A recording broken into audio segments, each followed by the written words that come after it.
reading out the signals for the Baltimore Colts. Unitas gives to Amici. The Colts are the world champions. Amici scores. It's amazing, sensational, dramatic, heart-rending, exciting, thrilling finish in the history of college football. California won the big game. 5 seconds left in the game. You believe in miracles? Yes! This is Phil Steele. This is Mike Burnop. This is Wes Durham. This is Mike Ashley. Hi, this is Chuck Foreman, number 44 of the Minnesota Vikings. Woo, mercy, this is handsome Jimmy Vane, the Boogie Woogie Man. This is Coach Fry with Virginia Tech Football, and you are listening to Big Dog Sports Talk. Are you ready to rock? Are you ready to roll? Okay, let's do it. You're in the doghouse with Rick Watson on Big Dog Sports Talk, presented by Pulaski County Sports and Entertainment. Join us in the Family Fencing Studios and chime in on the McClellan Chiropractic chat line. He's keeping cool with help from Little River Heating and Air, but this show is straight fire. And now, the big dog, Rick Watson.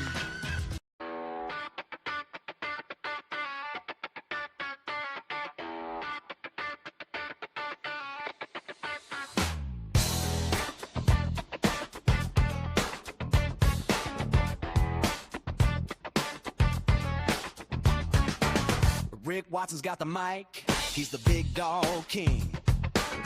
Cover sports so sharp, it's a New River thing. Virginia Tech fire, rapid pride too. Every stat, every play, he's bringing it to you. He's got that voice, deep as the valley, breaking it down, no dilly, no dally. Big dog sports talk, feel the bark.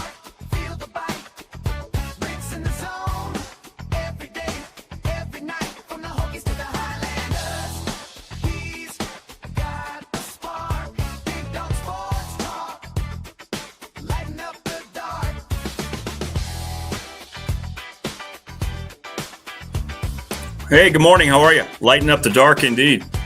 We hope. Hope you're good on Tuesday. He's got the scoop faster than a sprint. Not fast like this morning. Every word's a hint. Marva Miami joins us coming up at 6:45ish. The stories unfold. Rick's played by Tar Heels lost to Duke over the weekend, so we'll talk about that. David Smith will join us. We'll go back through the National Football League. And then Mike Burnop talk about the Miami game, the matchup with UVA, and some Tech basketball. How's everybody doing? Hope everybody's okay. Hit me up on the McClellan Chiropractic chat room. We'd love to hear from you. And also the Professional Door text line 391-0788. Thanks for all the great comments about the music. That's my own in-house band, the Electric Boogaloo.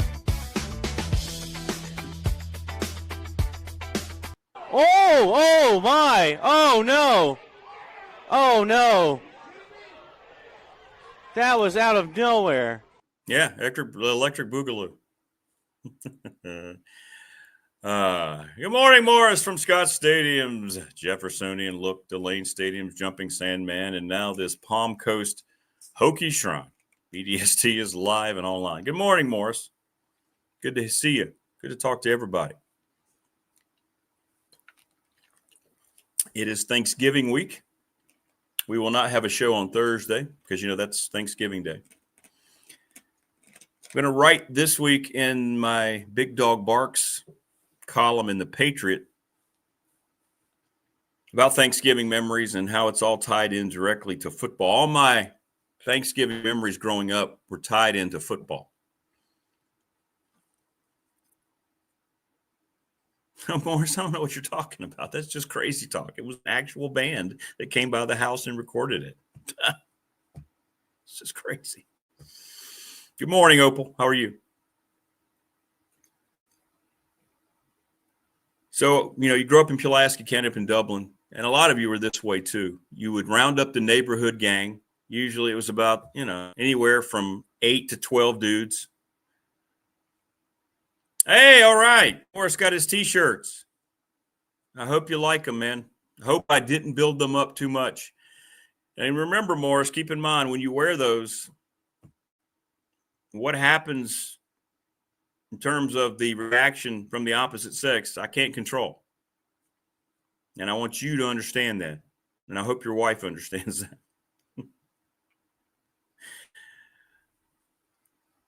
Play some morning backyard football, right? Nothing was better than the backyard football games. We had no care or concern for our health. We go up there tackling each other. Horse collar tackles on our shirts, our T-shirts or our jerseys. Usually by Thanksgiving, like it is now, there's a little nip in the air. I remember for some reason, I don't know why, I've been a Broncos fan my whole life. For some reason, I remember having a Jim Zorn Seahawks, one of those nylon jerseys. Remember those from the Sears and Roebuck catalog? Oh, my Lord. And I still have my Gratishard jersey from when I was a kid. I'll have to bring it out. But you remember those? It would have like the name of the team. It would say, and this one in particular said Seahawks. And it would look a little like the jersey. You have like the sleeve stripes and then the number 10 for Zorn, who was, and the ineffective coach of the Washington Redskins.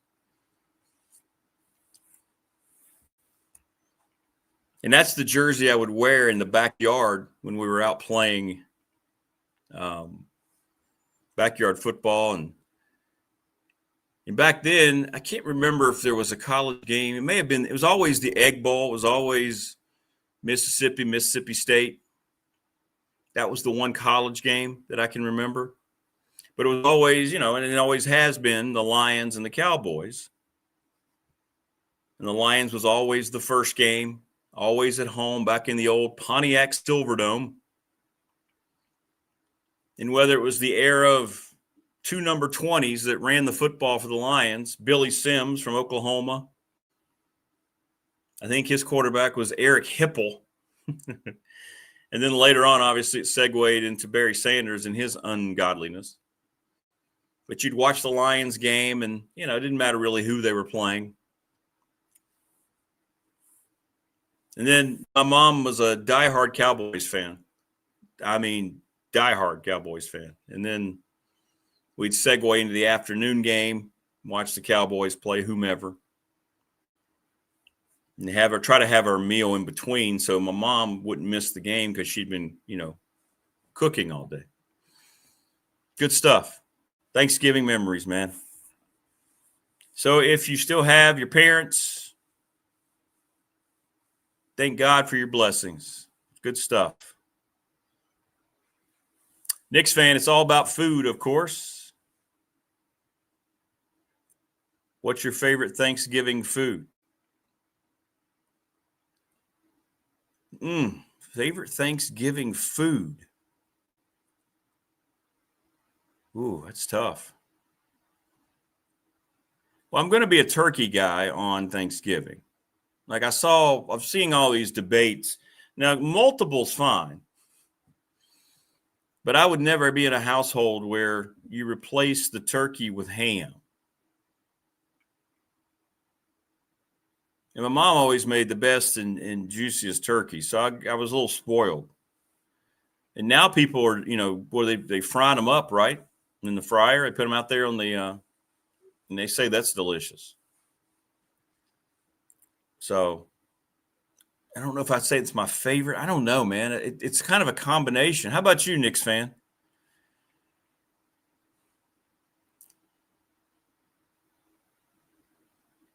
I'm going to die on the pumpkin pie hill. I know that. I know David Smith wants to debate me later about that.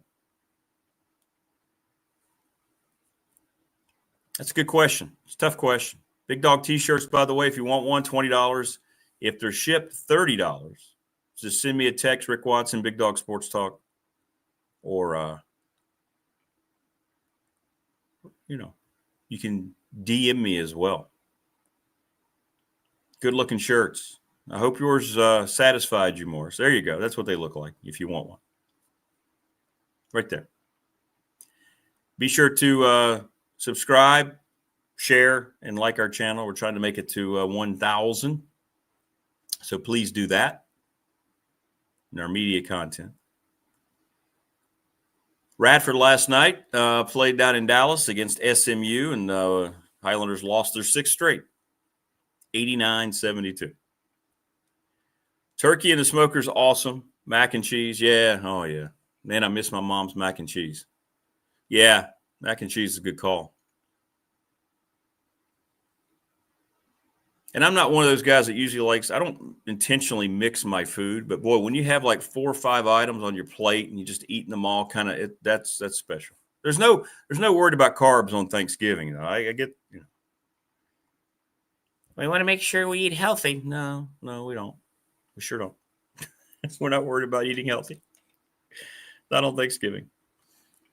But, Radford last night, SMU and Radford are the exact same in terms of the way they play. Andy Enfield, the head coach, remember he was at Florida Gulf Coast, and then he was at USC.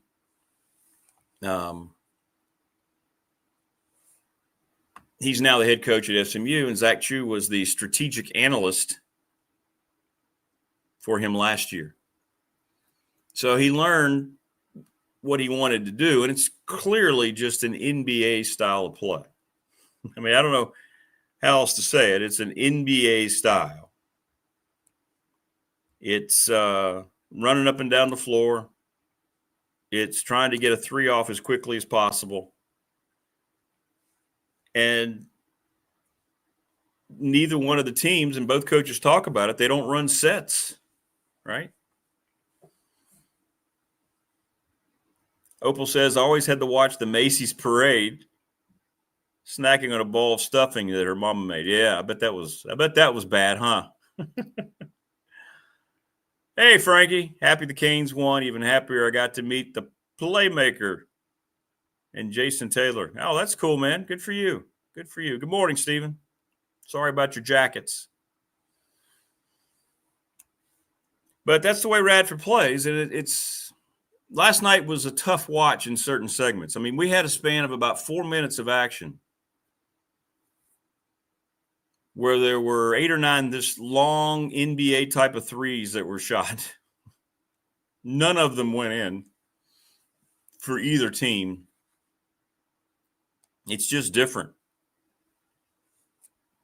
Those autographs mean more when you get them in person, don't they, Frankie? That's cool. That's cool.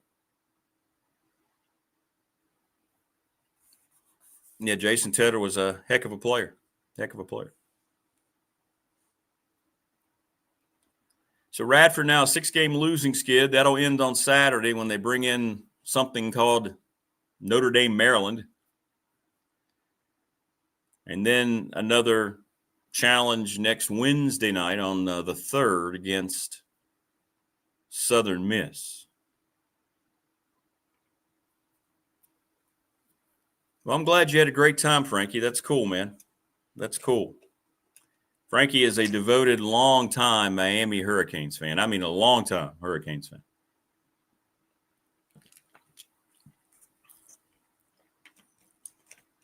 And it doesn't matter who you pull for. If you're a long-time real fan, that's great. That's great. Opal, I think I watched the parade some too. Now that I think about it, I think Mom was big on the parade. Family Fencing, sponsor of our studios. Give Jason Green a call, 540-200-8294, familyfencingnrv.com. They will work on your fence through the wintertime. It's the best time to do it, so you should reach out and give them a call. Mark Hunley, McCullough Chiropractic chat room. Hit us up there and go see Mark. Hit him up. Hit me up on the professional door text line, 540-391-0788. We'd love to hear from you from that standpoint. The Ready Set Fund, ReadySetFund.com. Bob Christ, if you have an organization or a team in your school that wants to earn money quickly, go hit him up. BobChrist11@gmail.com. He's the brother of Dave Christ, the Blacksburg legendary coach. National Bank, member FDIC, the exclusive banking partner of BDST on YouTube. Don't forget about Professional Draw, 38 years in business. And work hard for my guy Travis, all of you who went up to see him and got hired. Ryan Price sponsors our BDST fan question of the week. Trust and estate planning. Question I don't really have. Let's keep it as a Thanksgiving question. Let's do that. Little River Heating and Air. I'm gonna steal Knicks fans' question. Little River Heating and Air, 500 or 540-553-2971. And each and every day we're presented by Pulaski County Sports and Entertainment, thanks to Jonathan Sweet and Tim Miller. So I'm going to steal your question, Knicks fan. What is your favorite Thanksgiving food? And that'll be our attorney Ryan Pry, BDST fan question of the week. What is your favorite Thanksgiving food? Or I tell you what, let's do it like this. What's your favorite meal? It doesn't have to be one food. What is your favorite Thanksgiving meal? How's that? Thanks to Brandon at Top Shelf Apparel, 4377 Lee Highway in Pulaski for the T-shirts. Lawson's Mobile Home, James Lawson, 300 North Franklin Street in Christiansburg, 540-381-8011. And go reserve your lane at the NRV Super Bowl, 540-382-5325. Knicks fan, thank you. Let's do that. What's your favorite Thanksgiving meal? Then we'll have the reveal on Friday. I will be doing a Black Friday show. But I'm not doing a show on Thursday. Opal says that the holidays are not the same when your parents and grandparents are no longer here. Yeah, you're right. Matter of fact, total transparency, I've already written that piece. I had to get it in a little early this week, and I got a little emotional thinking about those days. You have those memories, and you have your kids and your family now, but it's not the same. It's not. You're exactly right. But I will always watch the Cowboys game for my mom, just because that's what we used to do. Joseph says, I feel your pain, Frankie. Go Notre Dame. Joseph, that had to be the weirdest score for your Irish, right? I mean, you score 70 points on Syracuse, and I think you only had the ball like 17 minutes. I don't think I've ever seen more efficiency point scoring with such few possession time. That was wild, man. And look, I don't, people were getting on Notre Dame. They got on Miami for throwing late. Blame it on the system. Don't blame it on the coaches. Like, for instance, Notre Dame, they weren't trying to run it up, but they weren't going to not score when the opportunity came. Miami felt like they needed to score late because that's the way the system is set up. The ACC doesn't have a lot of respect in the system. So it's one of those deals where coaches aren't trying to show up other coaches.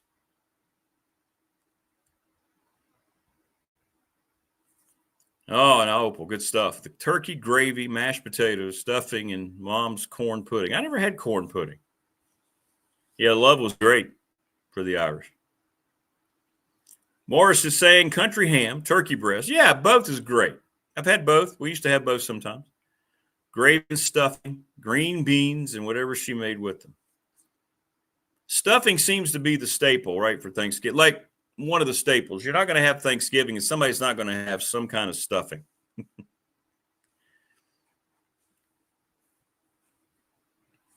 They call it stuffing, but I don't recall ever seeing mom's turkey ever stuffed with it. I think stuffing was always just a side dish. Never was utilized the way I guess it was intended.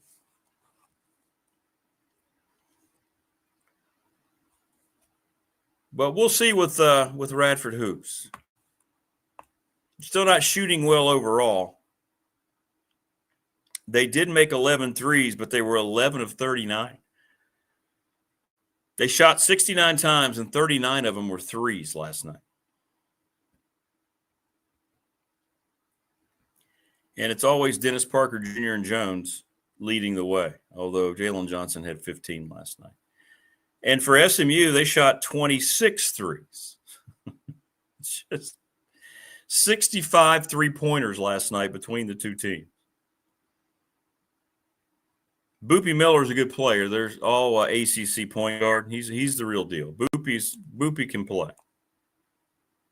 But we saw more of that posturing crap from the Edwards kid, his backcourt mate. I don't understand how we've talked about this. So the Edwards kid made a three early in the game, and he's right by the Radford bench. Now, he knows Zach Chu.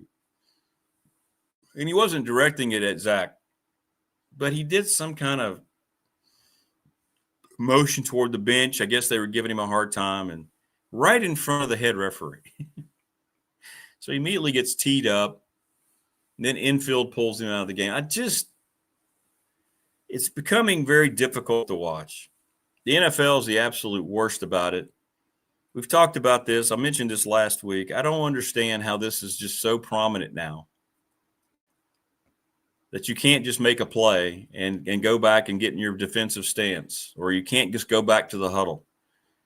You have to do all these theatrics. It's taking so much away from watching these games. I don't know why you have to make a gesture. That 3 that he hit was, so early in the game. It's like the 3rd or 4th shot made, and you're doing all this crap with it. It's just – but the NFL's is the worst. You can't make a simple tackle. The funniest one is when cornerbacks have done nothing for an incompletion, like the ball's overthrown or there's a heavy pass rush, quarterback's on the run, and he, misses his target, and then you see the cornerback do the finger wave or put the stupid sword in the – just stop. Can we just play the game, please? Can we just, for the love of everything, play the game? None of it's needed. It looks like, by the way, Matt Campbell, the head coach at Iowa State, is going to be the new head coach at Arkansas. Reports last night, Arkansas, and this had been kind of rumored over the weekend, so I'm not really surprised. My Big Ten source still feeding me coaching info. He's going to make more than double the salary that he makes at Iowa State. And you bring that up now because it's significant, because when the huge misstep happened with Whit Babcock hiring Brent Pry, Matt Campbell was rumored to be in the mix, and he never got an interview. So he's going to trade in his Big 12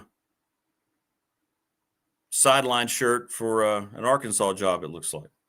I think that's a solid hire for Arkansas. They're not a program in the SEC that has unrealistic expectations. I mean, you win 7 or 8 games at Arkansas, that's a good year. Campbell's done a good job. They haven't had a great year this year at Iowa State, but he's done a good job. So it looks like that's going to happen. It's a good point, Stephen. Why do players care nowadays? Because they're going to get paid, and that's a lot of it. It does seem more prominent over the last 2 or 3 years when the NIL and payments were such a prominent thing. It does.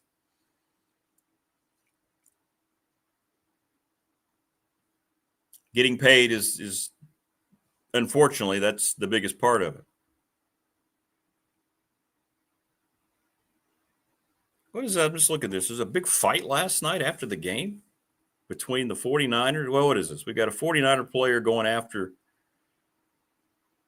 In case you missed it last night, breaking news. Looked like there was a big fight after the game. Let's see here. Oh, there was. Carolina and San Francisco last night. Apparently that was a terrible football game. I didn't get back to almost 11 from calling the game. By the way, got a lot of great compliments. Thank you. Jason says, I know I'm hungry. Turkey dressing, cranberry sauce. Yep, mashed potatoes. I'm with you, man. So far, you and I sharing the same table. Mac and cheese. Green beans, candied yams. I never was a big yam guy, but I get that. Pecan pie. Is it pecan pie or pecan pie? Now he says, I'm hungry. Yeah, me too, man. We've been talking about food a lot this week. What's Thanksgiving week?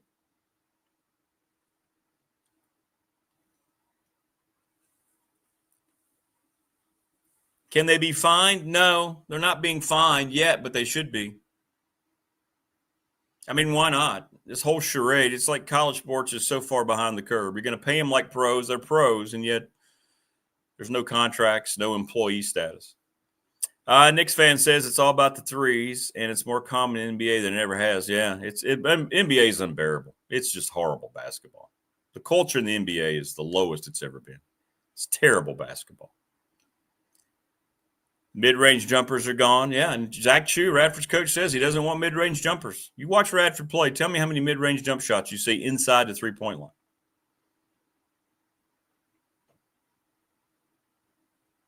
Yeah,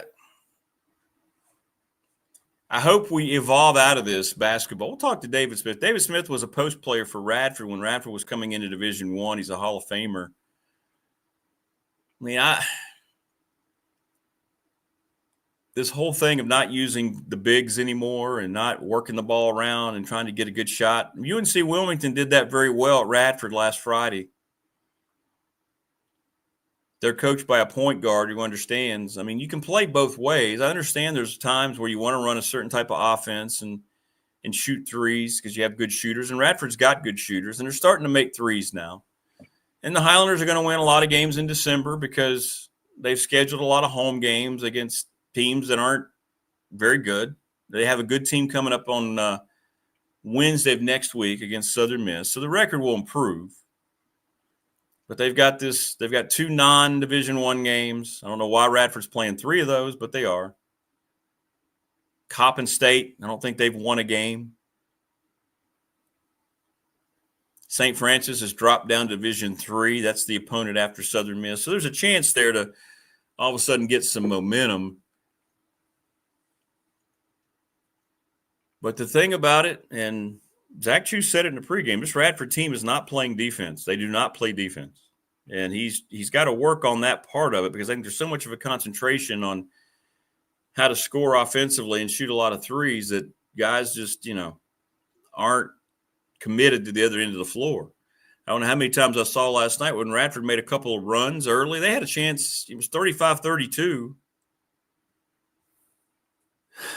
Knicks fan says, I still love the NBA, though, because of my Knicks and FanDuel. But inevitably, they would give up an easy bucket on the other end. They're not stopping guard penetration, and then they don't rotate out. But it's interesting. They play exactly the same. Radford and SMU play exactly the same way.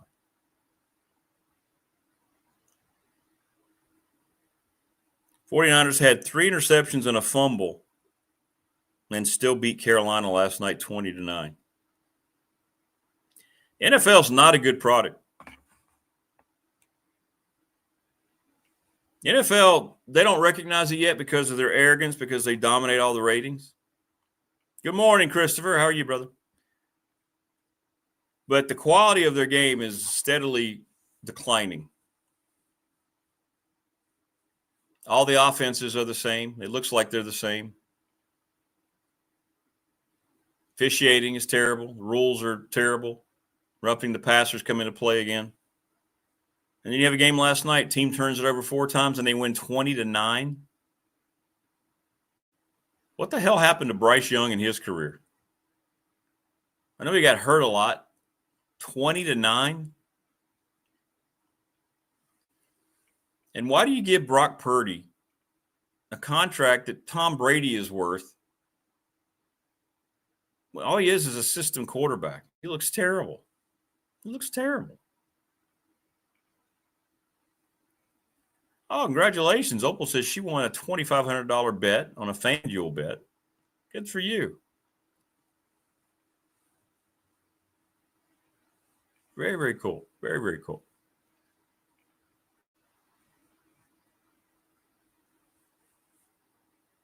But yeah. But we'll see. We'll see how it all plays out. See how it all plays out. One more week for Tech as they will be battling at UVA. Chance to play the role of spoiler on Saturday at Scott Stadium. I fully expect that game to be a fourth quarter game. I think Tech's going to play well. I think they're going to be really motivated to go out on that note. I think it would be something you could really kind of carry some momentum into James Franklin's first team. And UVA fan has to be nervous, right? Good morning, Rodney. How are you? UVA fan has to be very, very nervous. about that game because of the lack of success that they have had against Virginia Tech.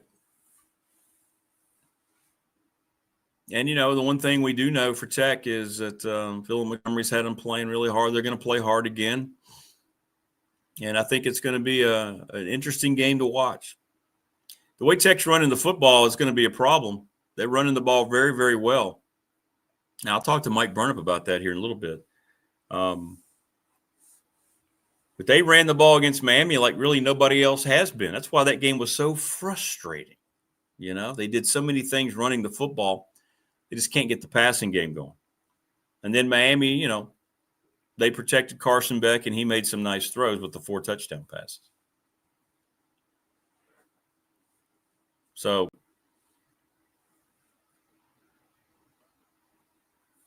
I think it's going to be a terrific game. I think Tech's going to play well on Saturday. I do.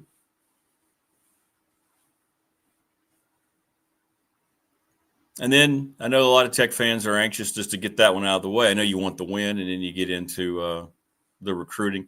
I'm getting a lot of questions about Tech recruiting. Look, I don't think anybody should worry about it. They're going to be fine. That's what James Franklin does better than anything. That's what he hangs his hat on, is recruiting. That the talent level is going to be improved so much. So much. Are you going to get all those, whatever it is, 19 decommits? No, like we talked about yesterday. Kids are already going to other places. But he'll get some, and he'll get others from other places. I mean, following some of these accounts on X, and all these kids are decommitting all across the country. It's all about posturing for other deals. This contact that's going on, kids are – it's just a free-for-all. It's an absolute free-for-all with kids who are being identified, that they have representatives that are putting their name out, whether they're official agents or not, letting schools know, hey, I may be committed to school X. And you're seeing all sorts of programs lose commitments, like Alabama, Arkansas, Georgia, Michigan. I mean, because these aren't guys that care about where they're playing. Let's just say it the way it is. They're looking to maximize their dollar value. And that's the system that's in place. I think what's going to be interesting to see the kind of money that Tech has committed toward the NIL and how Franklin spends it. It's going to be different for Tech fan. I know Brent Pry had some the last couple of years, but not like we're going to see with the new financial commitment. So I just keep trying to tell people on the text line, when you hit me up through the day, don't worry about it. You're going to see a lot of reports that are contrary. You're going to see kids that you thought Tech may have had a shot at that go elsewhere. And you're going to see kids come out of the blue that, have a 4-star beside their name that are going to say, hey, I might come to Blacksburg. It's going to be fine. My next thing is I want to see the staff, the official announcement of the staff. I think that is very crucial for James Franklin. But I don't worry about their recruiting. Just like I told you, I didn't worry about the coaching search with Bud and Bruce. I don't worry about the kind of talent Franklin's going to bring to Blacksburg. He's going to bring good players in here. It's going to happen. That's what he's always done. Well, so was Notre Dame, Joseph. So was everybody. Let's don't isolate it to one program. Everybody was using the NIL when it was not called the NIL. That's a good thought, Brian. There should be a cap on how much freshmen can get in the NIL. I like that.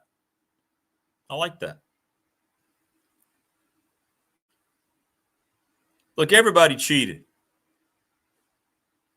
I say cheated, and I'm not so sure now we can look at it and hold it against anybody, because the NCAA was such a hypocritical piece of crap that I don't worry about it. If everybody's doing the same thing, is it really cheating? Everybody was paying players. Yes, Notre Dame was paying players. Everybody was out making deals under the table. Blue Chips was created because college basketball coaches at the time consulted on the movie and told the producers and the directors and the writers exactly what was happening in the college basketball world.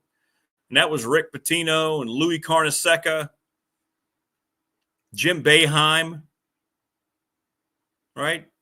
Some of the most prominent coaches in college basketball. Let's don't try to make this a certain program situation. This was everybody in college football and basketball.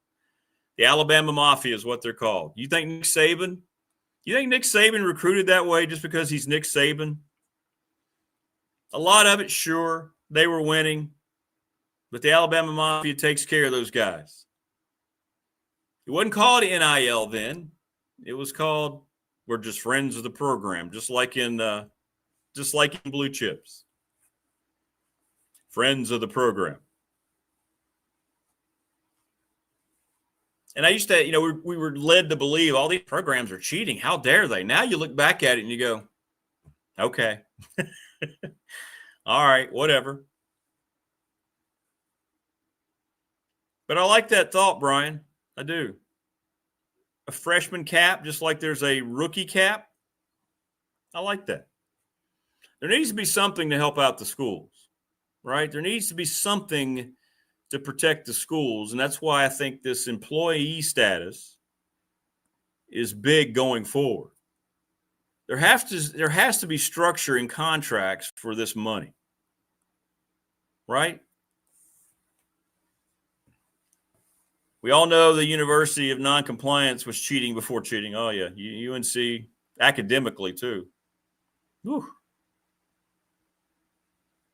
Hopeful says, I wish I were in the Chauncey Billups and Terry Rozier inner circle.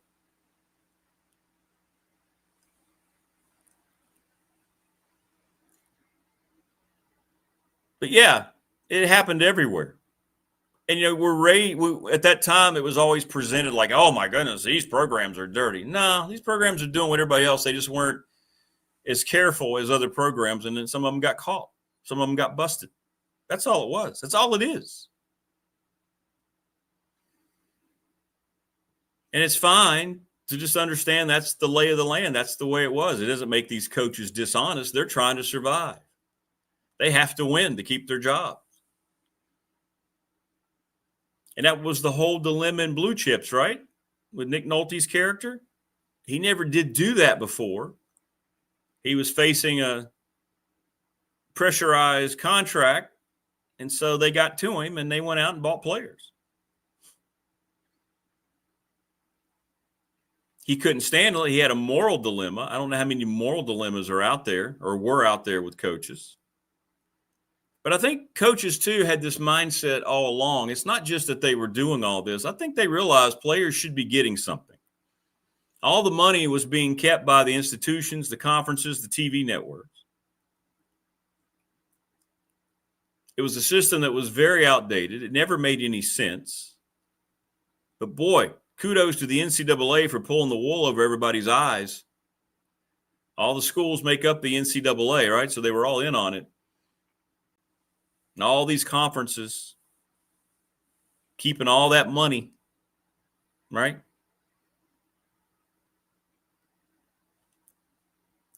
Yeah, it's going to be big, Tebow. I think you're right. I think Terry Smith's going to come to Tech. It feels like it. It feels like it.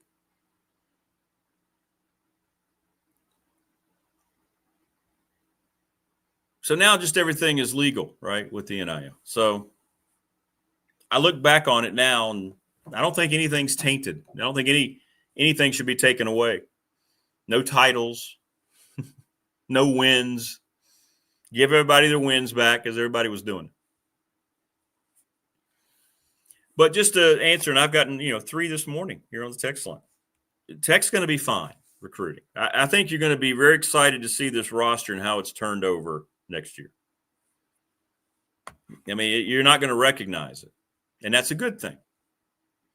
There'll be some guys on this team that I think will hang on and will want to hang on. I think the young players that have been playing this last month or so, I think they've been playing really hard. Well, you know what, Paul? During that era, yeah, it was wide open. Bud Selig, yeah, go back to baseball. And that's why I've come full circle on all that. You know what, Paul? It's a great point. I'm glad you brought that up. I was always Mr. Baseball purist, right? And then they destroyed that with interleague play, designated hitter, and the steroid era after they killed the season in 94. Remember that? I'm sure most of you here do. Tony Gwynn slid home with the game-winning run in the All-Star game, and then I think the next day they killed the season. And baseball was in a lot of trouble, and I still don't think it's recovered. So then came the steroid era, and everybody was doing it. And Bud Selig and everybody involved in baseball knew it and looked the other way. The home run battle, the McGwire-Sosa drama got everything back, and everybody saw these guys. They look like the Incredible Hulk. They look better than NFL players, and you're like, Brady Anderson, for God's sakes, hit 50 home runs for the Orioles. So I've come full circle, and I used to say those guys never belong in the Hall of Fame, but I'm like, screw it. Put them in the Hall of Fame. I mean, they were already good players, just made them super good players. Everybody had access, and then they acted like they had to crack down on it several years later after they felt like they balanced the game. That was very intentional. We all got involved in McGwire and Sosa, right? 70 home runs, whatever it was at the time, 60-some home runs.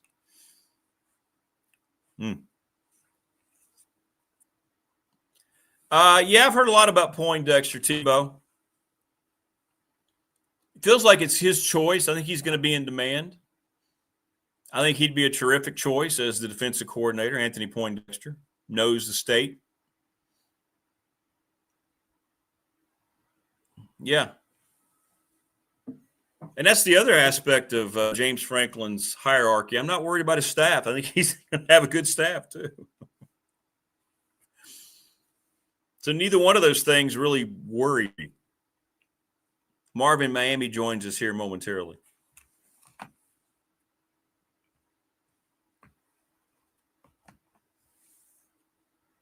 So they're going to be okay. They're going to be okay. Yeah, the gambling thing, whatever. There hasn't been any proof whatsoever Pete Rose ever threw a game. Let's just get rid of all the charade that everybody in the Hall of Fame. It's not the Hall of good people. It's not the Hall of Morality. It's the Hall of Fame. The all-time hits leader has to be in the Hall of Fame, and Barry Bonds has to be in the Hall of Fame. You can make the argument that Barry Bonds is the greatest hitter of all time. You can make the argument, right?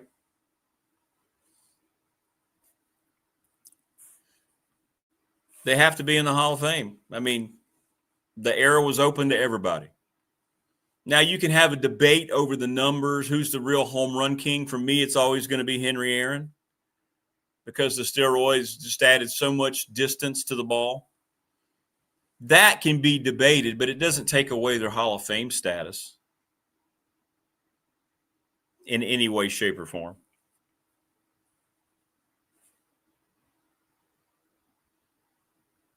So, yeah, baseball did it. The one thing I'll credit the NFL with, at least they've been testing with it longer. You know, North Dallas 40 was a movie about injections and certain things to get you through. Back in even the 50s and 60s, baseball, it wasn't steroids. They had amphetamines just to kind of keep going because of the long road travel, especially late in the season. They're called greenies. They were called greenies. So we've never had choir boys playing professional sports. It's just now there's so much more opportunity, social media, formats like this, outlets like this, that, you know, it's now more in the limelight than it's ever been before. But it hasn't necessarily changed, right? But, yeah, I think you're going to see some kind of structure. It's going to have to happen, but I don't know where that step's going to come from. No one seems to want to take any lead on it because everybody's got their own way of doing it. And you don't have to report anything right now. What about the guys and their taxes? Are they paying taxes? Are they filing for taxes? Do they put down employee status when they get these big checks? I mean, I don't know. Where's our attorney, Ryan Pry? What have you heard, Ryan, if you're with us this morning?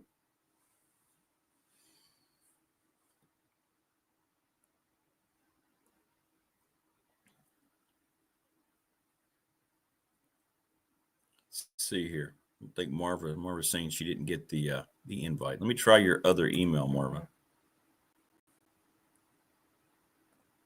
Let me try that one. I just sent it to the other one, Marva. Okay. Marva's got 72 email addresses. Try that one, Marva.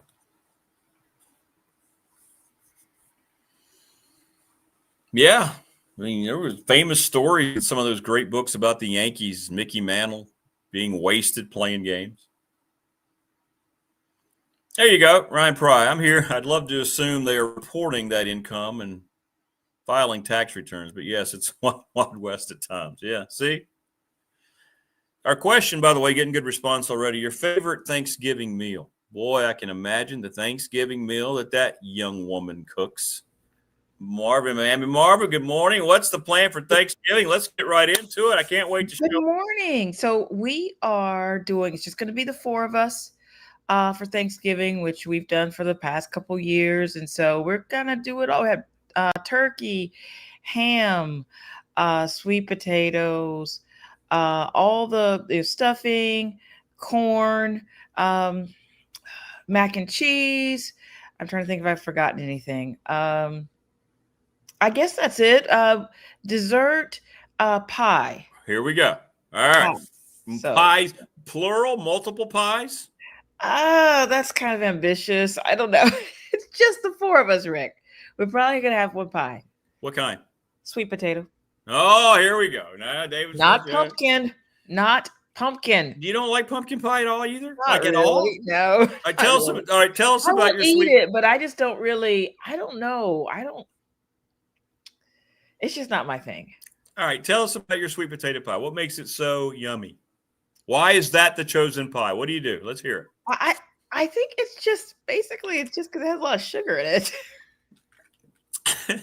Lots of brown sugar. I get it. Good. I get it. Okay. I mean, we're just kind of a sweet potato family. We like it. Like my husband, he loves sweet potato fries. Whenever we go out, we go somewhere. If they have sweet potato fries, he gets so excited because they're, crispy, but they're also sweet. So we're just a sweet potato family.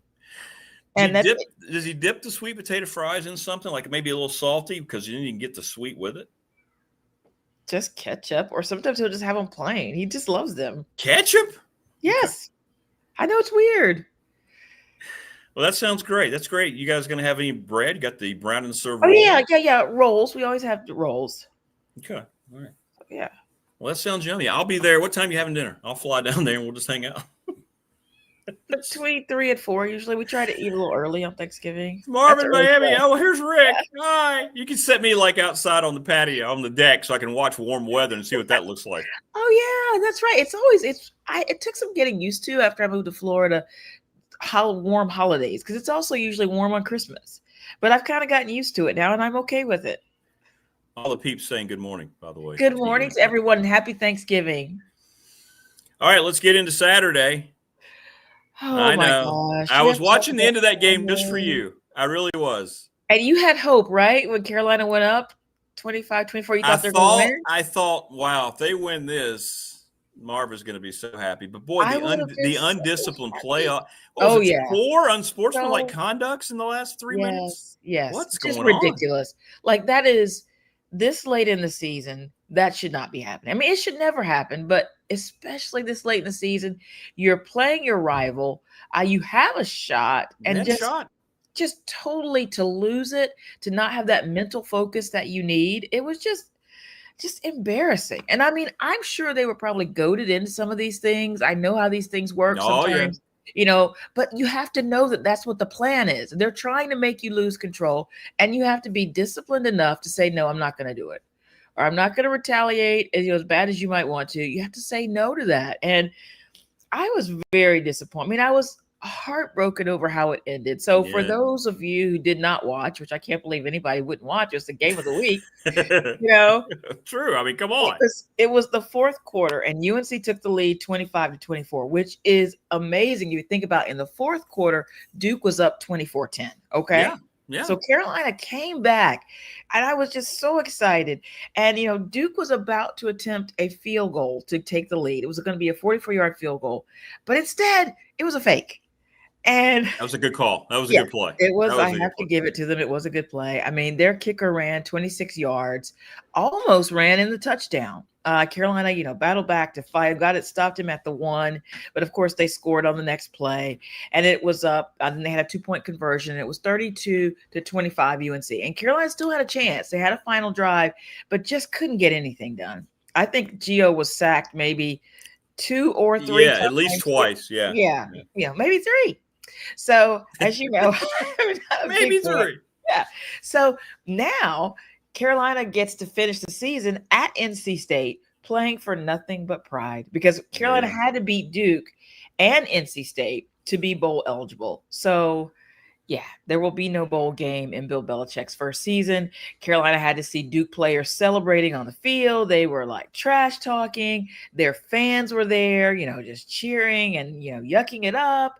And it was very bad. It was a very traumatic thing, Rick. And I am still trying to get over this. Okay. You could go back-to-back weeks and lose to the 2 big rivals. I know it could be. I mean, if you want to go back to Wake, it could be, a trifecta there. So I am hoping that Carolina will show up.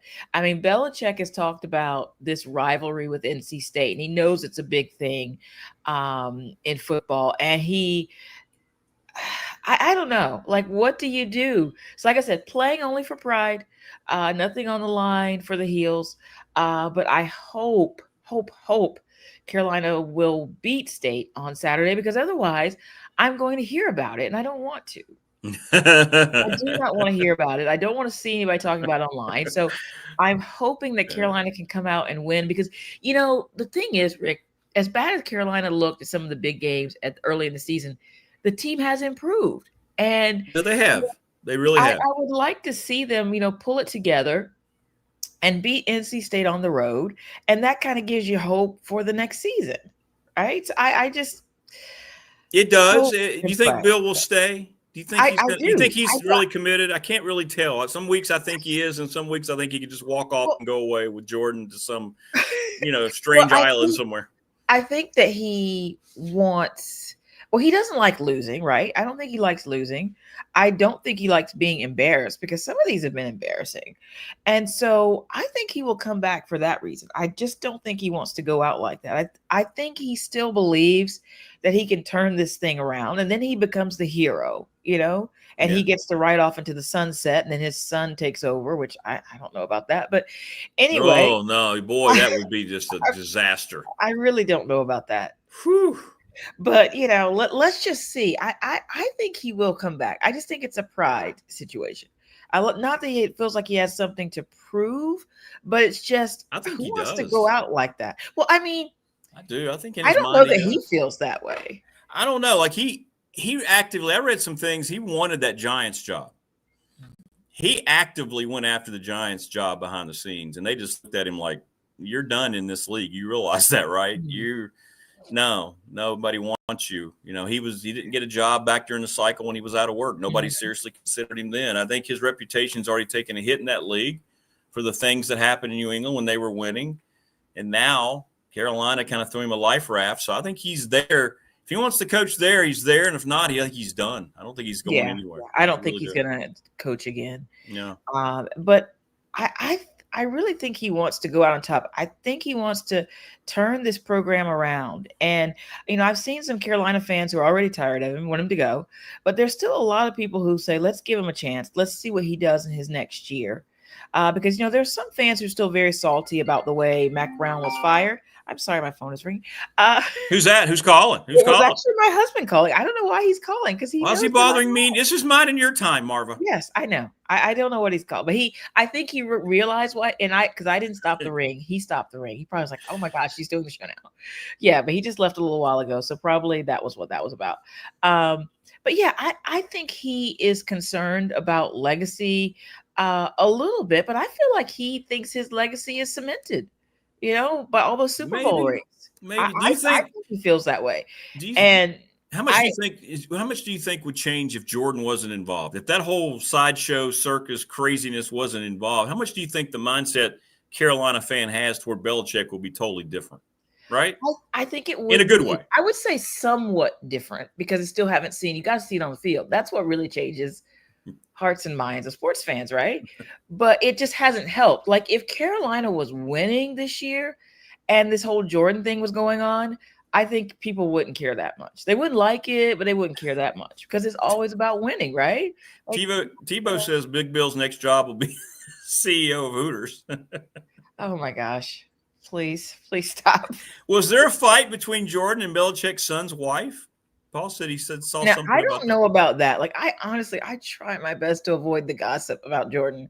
I know that it was news when he went to her professional co-ed cheerleading tournament, which I mean, I don't know what that was about, but there's like TMZ or somebody got a picture of him in the audience. Yes. And he just looks so like, oh, I don't want to be mad. Here, he's just like, but I have to be here. And so that was a great picture. Funny. I don't think that's I don't think that is a really bad. It's just kind of funny. I mean, when you are part of a couple, you often go places sometimes maybe you don't really want to go, but you have to go. And that's what it was like. And to me, that was just kind of funny. I mean, some of this other stuff has been truly a bad look. I just thought that was just one of those things you do, Rick. If your fiance was a professional cheerleader, you would go and watch her perform, correct? Yeah, but I wouldn't want my fiance to be 23 years old. How old is she? 23, 24? I think that's it. I think it's 23. Maybe she turned 25. I had to look that up. I don't know. She's in her 20s. And he's in his 70s. There you go. Enough said. So, But anyway, yeah, you did play better. How's the basketball team doing? I haven't kept up. Basketball team continues to win. They are playing tonight, St. Bonaventure, actually in Fort Myers, which is just like an hour and a half north of me. I tried to get tickets. Oh, yes, yeah, you should go. I wrote it down. There's no way it's sold out. There's no way it's sold out. You would not believe there are very few tickets available, and they're very bad. Like I'm a bit of a ticket snob. I really want to have a good seat, and I couldn't see a way. So I was like, they play Michigan State on Thursday, so that should be a good contest for them. So I'm still excited. Seth Trimble still coping with his broken arm. That's such a freak accident. Happened in the weight room. Piece of equipment fell over on it. It could have been a real tragedy. I'm sorry about his broken arm. I don't know how that happens. What happens going on with equipment. I'm glad it was just a broken arm, and that he's supposed to be back sometime next month, like late December. I think it's going to hurt you in these games coming up. Yeah, it's going to be tough. It's going to be tough, but I have seen some of these new players stepping up, and I'm excited about what I'm seeing. So let's see what happens. Let's see, what happens against Michigan State on Thursday. And I'm just so upset that if I had known about it earlier, I could have bought a ticket earlier because, like I said, it's only an hour and a half away. I was going to say, come on. It's 90 minutes away from me, and I can't. Yeah, so. And what you were saying about the Miami game, that, you can get in there. There's still seats. They're not great, and it's on Tuesday night. So. I think you got to make some arrangements there. Come on, it's Tuesday. I'm going to see what I can do, but it's like, it's hard. Rick, Is that a late game, though? Did they, move it to 9 o'clock? Like, Tech gets that a lot. Tech gets all these 9 o'clock starts on the ACC network. Well, that's because you're the primo matchups. They want everybody to see. well, prime time. The ACC network. By the way, it's so bad. Like last night, the announcers are. But it's the longer. They're the only conference that has the 3-minute and 25-second media timeouts. it feels like an eternity, and it is an eternity. The game's like every ACC game lasts over 2 hours because of the media time. It's ridiculous. Yeah. But, what can you do? You got to get that ad revenue in there somewhere. Nah, that's what they're doing. All right. Yeah, so, no doubt about it. we talked about there have been some Carolina football games this year on the CW. And to me, that's always very interesting. Like, I don't know if you've had any Tech games on the CW. Yeah. But it's just interesting, to watch this and, that your team should be on ABC. That's what should be happening. So it's just, it is what it is, Rick, right? I like the games on the CW better than ESPN. ESPN's just so it's just so bad. They destroy everything they touch. I kind of at least on the CW, at least they're broadcasting the game because they care about the game. Well, I mean, it's just when you see these matchups and they get relegated to odd channels or weird times, and that it's a game everybody wants to see. I mean, everybody wants to see UNC. Everybody wants to see UNC football. Everybody wants to see Tech, right? Yeah, especially next year. Tech is going to be a national interest next year. I'm so excited for Tech for next 100%. year. I hope that all the fans are excited. This is the time for that excitement. They can start grumbling next year, but I hope everybody is, excited right now to see what happens. Because I'm pretty sure, doesn't UNC play Tech next year? Because it's been a while this year, so hopefully they play. Yeah, they will. I think they will. I don't know. Should be exciting. Yeah, should be exciting. Yeah, I don't know. The schedule probably isn't even out yet. I don't know, but I just know Carolina hasn't played Tech. It seems like in a while. Right. It seems like a long time. Yeah. I hope so. I hope Bill gets to come up here. That'd be awesome. So you can maybe interview Jordan. Yeah, it'd be great. Get her on the show. Yeah, that would be nice. Maybe she can do a couple cheers for us. That'd be awesome. Oh my gosh. Yeah. She could just do the whole routine. Please don't. Please don't. Who knows? They may not make it to next season. It feels like that's going to be I'm not wishing the that inevitable end, right? But, either they don't make it or they're engaged. Oh, it's one or the other. I don't think that's ever happening.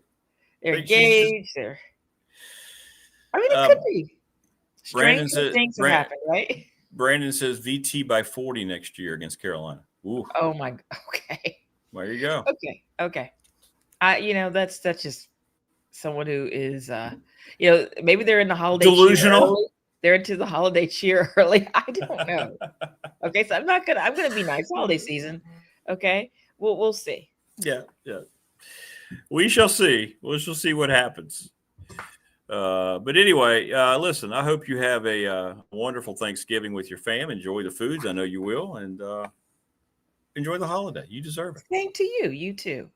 Yeah, I will. I'll do my best. And yes. Have a great day. All right. Take care. Okay. You too. Bye-bye. Marvin Mammy. We love Marvin Mammy. He used to call her husband. Delusional's a little harsh, Brandon says. Coach Omation texted, watching games on ESPN after the first quarter, like watching Sports Center. Talk about everything except the game. Yes, sir. Yeah, no doubt. It is such a self-promotion. Happy Thanksgiving, Coach. Thunder. NRB Thunder. Thunder. Worst song ever written. Whatever song that is. Thunder. What song is that? God almighty. They played a lot at Radford events still. Sorry. The problem with NCAA teams playing better at the end of the season is the portal, and the losing already has them in the mindset of moving on. Oh, yeah. The losing and knowing that if they've played well, they're going to get a good payday somewhere else. Thunder by Imagine Dragons. Brandon knows because he's heard that a lot in the soccer stadium at Radford Cup Stadium. I think you can make the argument that's the worst song that's ever been penned. Tebow says, delusional spot on. I had a Tech fan. Oh, I saw that too. Andy Bitter actually texted, hey, let's go do it, Tech. Chip Kelly would be the new OC. Chip Kelly left Ohio State to get back in the NFL, and he got fired. And his associate, assistant, whatever he was, got fired. Chip Kelly was failed coach at UCLA. I guess you can say he rebuilt his reputation a bit, maybe with Ohio State, but how much of that's because they have arguably the best players pound for pound in the country? I saw that too, Tebow. No, you don't want that at all. James Franklin's not doing that. No chance, no how. Sorry. I saw that too. I actually had a text message about that. And I quickly said that would be a terrible idea. No. I don't think the guy's that good, and he's got way too much baggage. You don't want that on your sideline while he's up top in the press box. You don't want that in your program. Boy, Chip Kelly fell like a stone, didn't he? An anchor at the bottom of the ocean. Whew. Remember when that guy was cutting edge? I remember when he got the UCLA job, they outbid several other big programs at the time. He failed miserably, didn't want to recruit, put himself ahead of it's just terrible. Just terrible.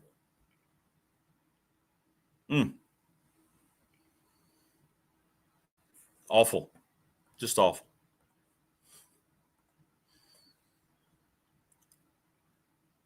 But yeah, Carolina, that was a good game, actually. The end of that Duke-Carolina game was a good football game. Really good game. And in the end, Carolina couldn't get it done. Be sure to go to Harvey's GM for your next vehicle. Go see Brad Harvey. I bought my last 3 cars from him, and I'll buy my 4th. No pressure. He wants to help you. Lawson's Mobile Home Supply since 1997. Give James a call. They specialize windows, plumbing supplies, installation, 300 North Franklin Street in Christiansburg. Thinking we're going to do the BDST party at the NRV Super Bowl when we have it. I think that's going to happen. Go Bowl. It's a great atmosphere over there. The NRV Super Bowl was a lot of fun. Terry's done a great job. No chance. Chip Kelly will never be welcome back into Westwood. He burned every bridge there. Chip Kelly's days as a head coach is over. I don't know. UCLA is probably all in on Jed Fish, the Washington coach. I don't think Chesney's going to go to UCLA. I think that's kind of filtered out. I question that from the get-go. Mark Hundley over at McClellan Chiropractic, right off of Peppers Ferry Road, sponsor of our chat room. Mark is the best in the business, the best chiro out there. Let him pop you back into good health, man. December's when I'm going over there, by the way. Morris says, keep Montgomery as OC at Tech, hire Todd Grantham as DC. Have Brent Pry bring coffee to staff. Well, Todd's going to get a job somewhere. Don't know where. Ready, Set Fund, ReadySetFund.com. He'll tell me, though, when things start heating up. Reach out to Bob Christ, Bob, BOBCRIST11 at Gmail. Floyd County Girls Softball Team raised $4,000 in a week using the Ready, Set Fund. Enough said. Professional Door Incorporated, commercial car doors, garage doors. Sorry. Got home late last night after the game. 38 years in business. Congratulations to Travis keeping his dad's business legacy alive, and congratulations on the full staff now, Travis. You're the best. Hey, good morning, Prometheus. What's shaking?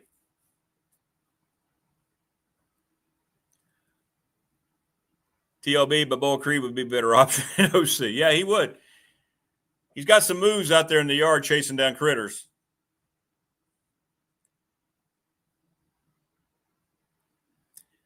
Yeah, Penn State didn't have anybody in mind. I agree with Paul and Prometheus. I don't know what they're going to do.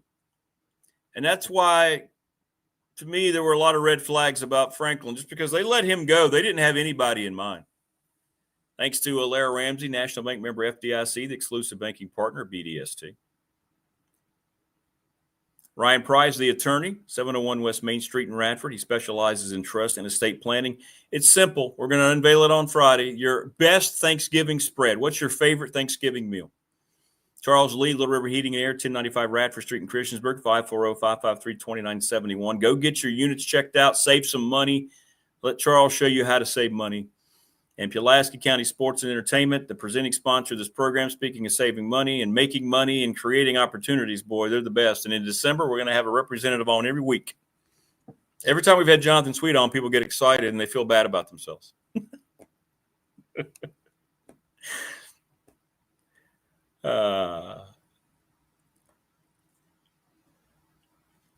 Penn State fans want Terry Smith to keep that job. The athletic director can't stand the idea. Yeah, the AD there is very interesting. Oh, thanks, Louise. Good morning, Louise. We love Louise Baker. She's part of my family, and she's going to be giving away women's basketball tickets here on the program coming up. Louise brought by her calendars yesterday. I love those things. And Louise, of course, will be sponsoring the Mike Burnop segment here in hour number 3.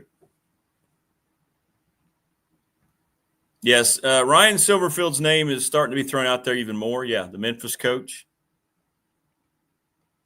We talked about him really early in the tech process. He was one of the first guys that I know that – remember when and I don't think they talked to 20 guys seriously. I don't know what it looks like. But remember when Bruce Arians said they talked to all these guys? Silverfield was one of those that they were interested in.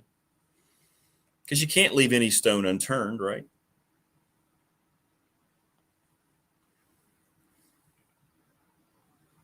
But he will. He will. Hey, Carrie, good morning.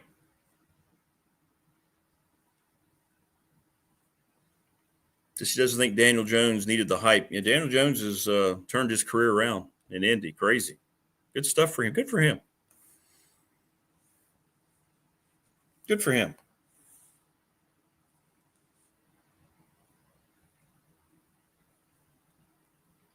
Oh, by the way, we'd be remiss. Every Tuesday we have Brian Siegel on from the Boundary Corner podcast, and they do a great job. Please keep Brian and his family in your thoughts and prayers. He lost his father yesterday. So Brian's not going to be with us for the next couple of weeks. It's something that kind of hit toward the end of the week, and he reached out yesterday, and Brian lost his father here right around Thanksgiving. So, Brian, thinking about you, man. Prayers up. And I know it's a terrible thing, losing your parents, especially around the holidays. So reach out to Brian on social media, on the Boundary Corner, and let him know you're thinking about him. He's a great dude. They do a great job over there on the podcast. And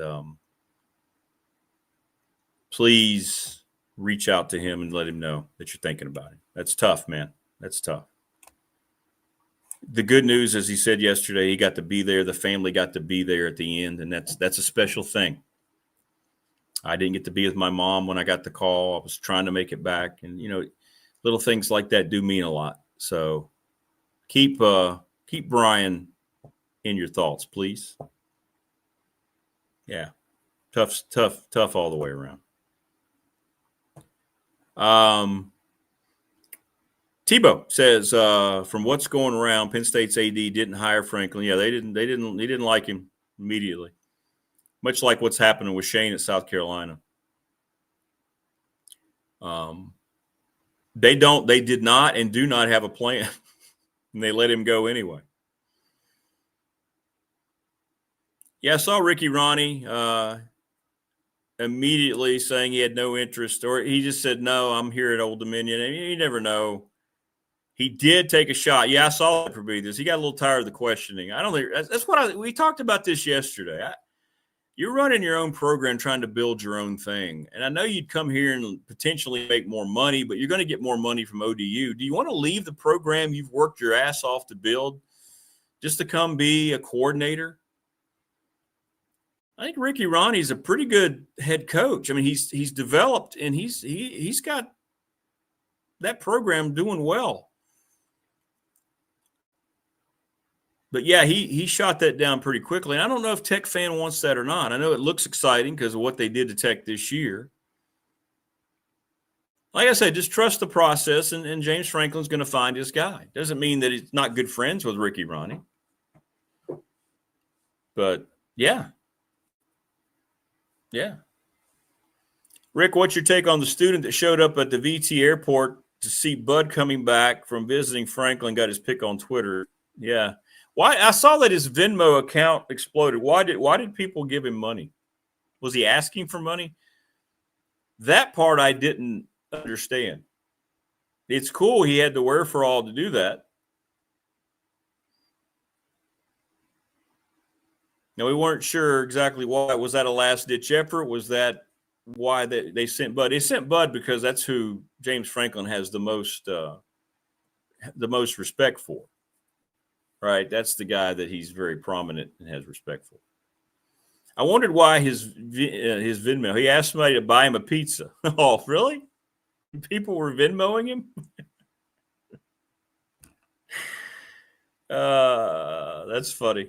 That's funny. He got $2,000. That's crazy. That's crazy. All right, coming up, Mike Burnop at 8 o'clock, joining us now a little bit early because is that guy, the Radford Hall of Famer, David Smith. What's up, DS? Good morning, man. What's going on, buddy? How you doing this morning, man? Doing all right, hanging in there. Disappointing night for the Highlanders last night. Yeah, but, second half in particular, yeah. Same type of things are happening. So we'll see. We'll see. I hope they'll fix that. Hopefully they'll get that fixed. The shots fell a little better early, but one thing's for sure. If you learn from it, you'll be all right. We'll see. Yeah. We'll see. How much do you hate the trend in all basketball? You were a post guy. You made your living down there, man. You battled. You earned your living around the back. How much do you hate to see the way the game's evolved away from that and this reliance on three-point shooting? Not just at Radford, but everywhere, it feels like. Man, no wonder you called me on here early. But you didn't call me early enough if you want to unpack all this. I know. First of all, before we get into that, I got to address some slander that was thrown my way directly and indirectly over the last week. So let's address that, and I'll get back to your post play. If you notice today, I'm wearing the authentic Miami Dolphins gear. Yes. Because someone that looks like you last week may have, because I listen every day, may have said, it's been so long since the Dolphins have done. Can you believe it's been 50-some years? Oh, I bookmarked it. I'm so petty. You're not wrong. It was more of a shock. It was more of a realization when I was there thinking about it. I went, is that right? And I'm like, it was. It is. The Vikings was the last Super Bowl. And it was raining, if I recall. I think it was Tulane Stadium, if I'm mistaken, 24/7. And then, so that was the third straight appearance. The first, because now I got the mic. So here it goes. The first one was the Cowboys. We lost to the Cowboys in the Bob Lilly sack. They of finally BC, broke through, yards, right? 24-3, we lose that. Then we go undefeated and beat Washington. And then we come back and we beat Minnesota. And then the next year, we lose in the Sea of Hands, the Oakland game, 28-26. I'm 11. I'm crying because I'm like, it's no way we're not going back. And then the drought ensued for the longest time until David Woodley. He took them in like 81, 82, and I believe that was the strike. That was the Riggins game, 4th and 1, and he breaks the tackle and scores. And then they came back with Marino's year 2. That was the Niners when they beat them pretty bad by Marino versus Montana. They thought that was going to be great, and we didn't have a chance. In fact, Rick, weirdly enough, I was playing at the time, and we had practice during that game. We had practice. While the game was happening. I think we were at Ohio U, and it was Sunday. And listen, if you knew Coach Davis, it was like it could be the super anything. You didn't care. We're getting this work in. So we got that work in, and so the game was an afterthought, I guess, because we didn't see it. So there's my Miami love for the day. And you're right, it's been 40 years. Yeah, it's been 40, and it's been a long time. And then the second thing is, I don't know if you guys have unpacked this whole pecan pie, apple pie, pumpkin pie, sweet potato pie. I know. I'm already accepted defeat here. I know I'm going to lose this battle because everybody's saying sweet potato pie is far superior. Well, here's the thing. They're right, and that's enough.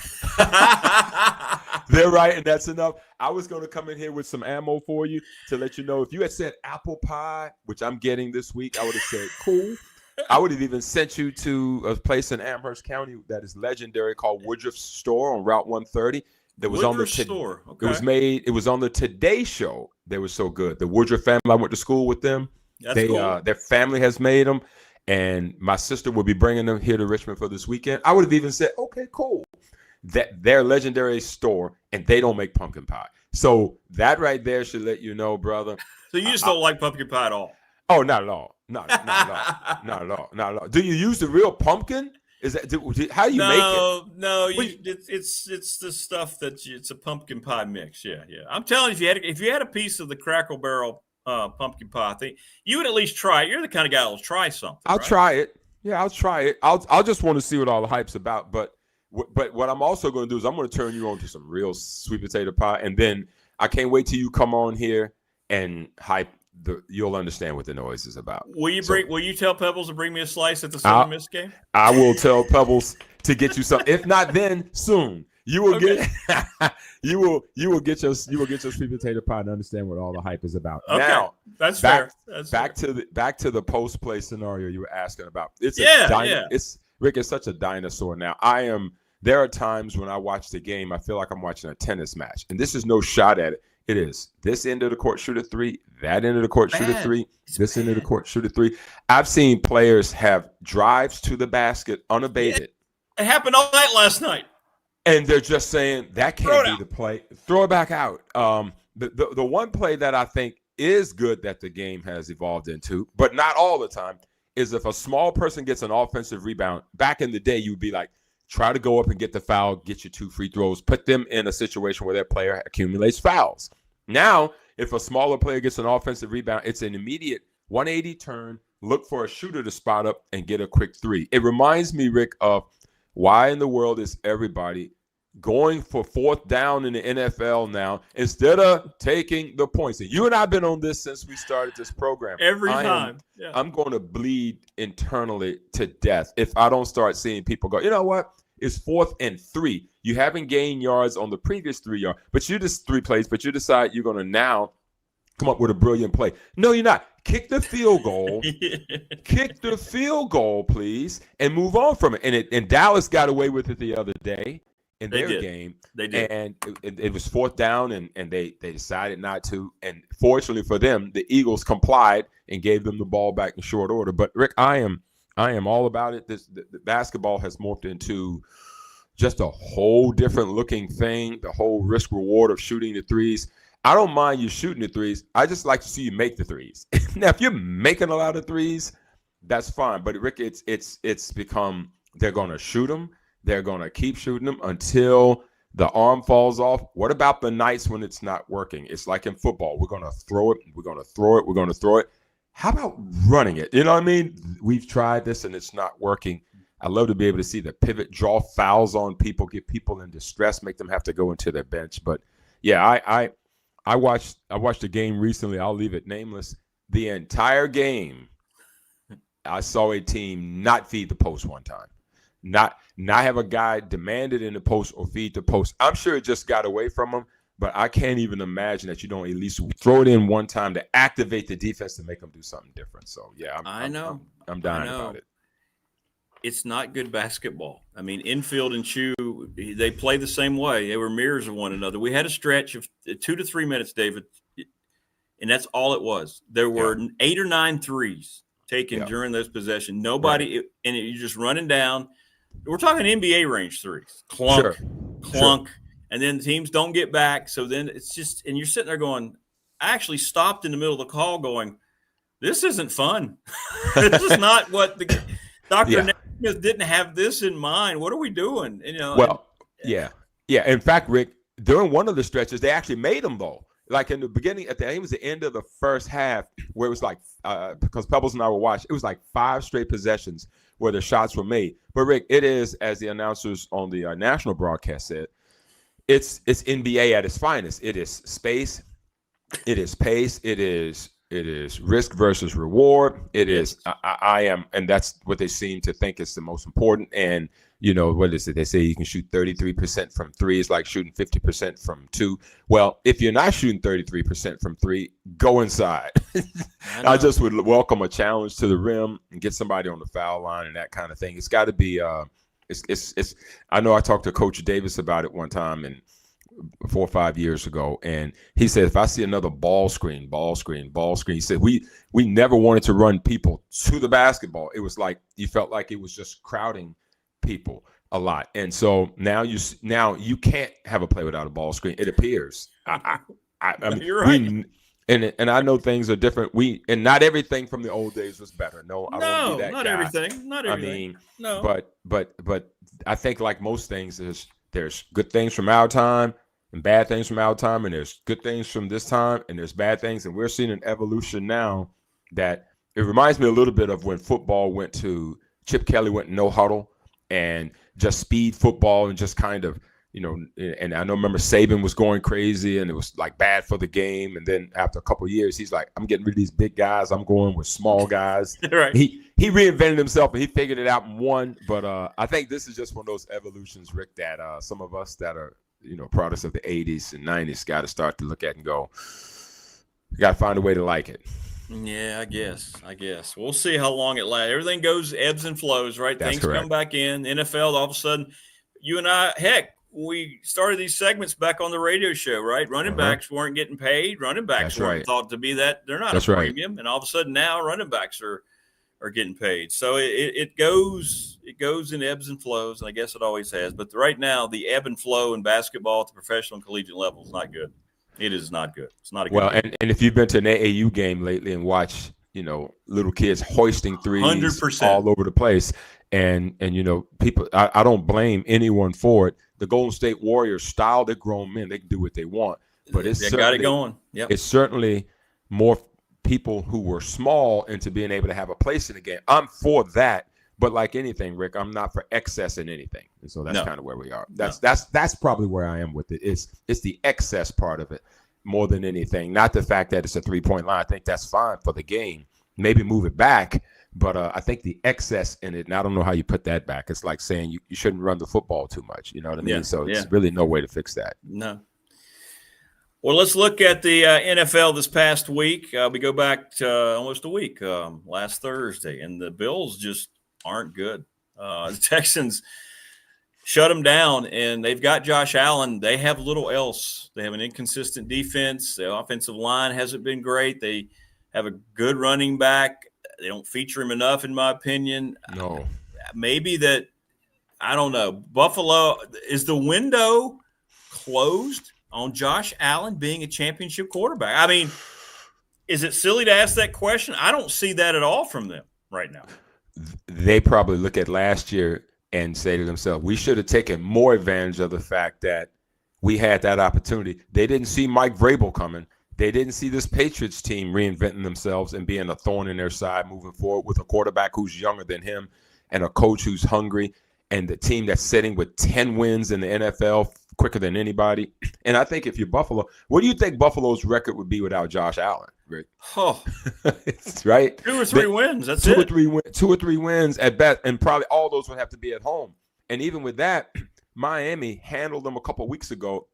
And listen, we know Miami struggles, but Miami put together a game that was a thrashing, and I watched 100%. all that game. It was a 30-13 game, and it might not have been that close. They wore them out on both sides of the ball. And we're talking about Miami, not the most physical team in the land, but they handled them in Miami, and it wasn't like 150 degrees. It was just a warm day. So, Rick, I agree with you. But the team you and I have always liked a lot are these doggone Houston Texans. They are a team that you don't want to deal with, especially in Houston. But you really don't want to deal with them anywhere because they've got a defense that are headhunters. And they were handling Josh Allen. I think he was sacked 8 times in the game.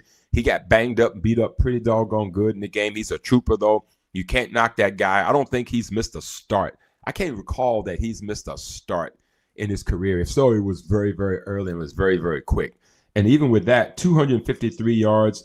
But, Rick, here's his problem, too. He's having to do so much. He's now gone back to turning the ball over like he did in those previous years, which prevented him from being thought of as an MVP and prevented him from being the guy that they thought could elevate his team. But my God, he's having to do everything. But watch this, Rick. Early in the game, like you said, James Cook was taking over, and they forgot about him. Why not feed him? I don't understand. Rick, they forgot about him. He ran for 116 yards on 17 carries in the game. And every time they feature him and take pressure off of Josh Allen, they have the balance they need. It works. And by the way, they need to hold the football a little bit because their defense is an afterthought right now. And that's a little bit of the problem, too. But let's give credit to Davis Mills. Exactly. And Rick, that guy, I mean, I'm sure they're going to love having C.J. Stroud back. I know they are. But are they? I don't Rick, know. I'm just saying. You know, I'm a C.J. Stroud guy. That's your guy. I know. But he's changed this team. He's changed the team. Davis Mills. Is this one where you say, maybe you need another week to get better, right? Yeah, you make sure you're feeling better, CJ. Just kind of rest. Yeah. We want you back 100%. Find that toe or whatever. Find something else. Let's go hit him with a hammer and make sure he's all right. So meanwhile, they're going crazy. D'Amico Ryans just got them playing as a top-ranked defense along with Cleveland and the NFL. They are doing their thing, and your Broncos. So Houston, all of a sudden, after I think it was an 0-3 or 1-3 start, they're 6-5 right now. And Jacksonville, they're coming. And so they win that game. Now, here's the deal. Houston's now going to play the Colts, the 8-3 Colts on Sunday. It's some real good matchup Sunday. So 6-5 Houston at the 8-3 Colts on Sunday. And here's Buffalo.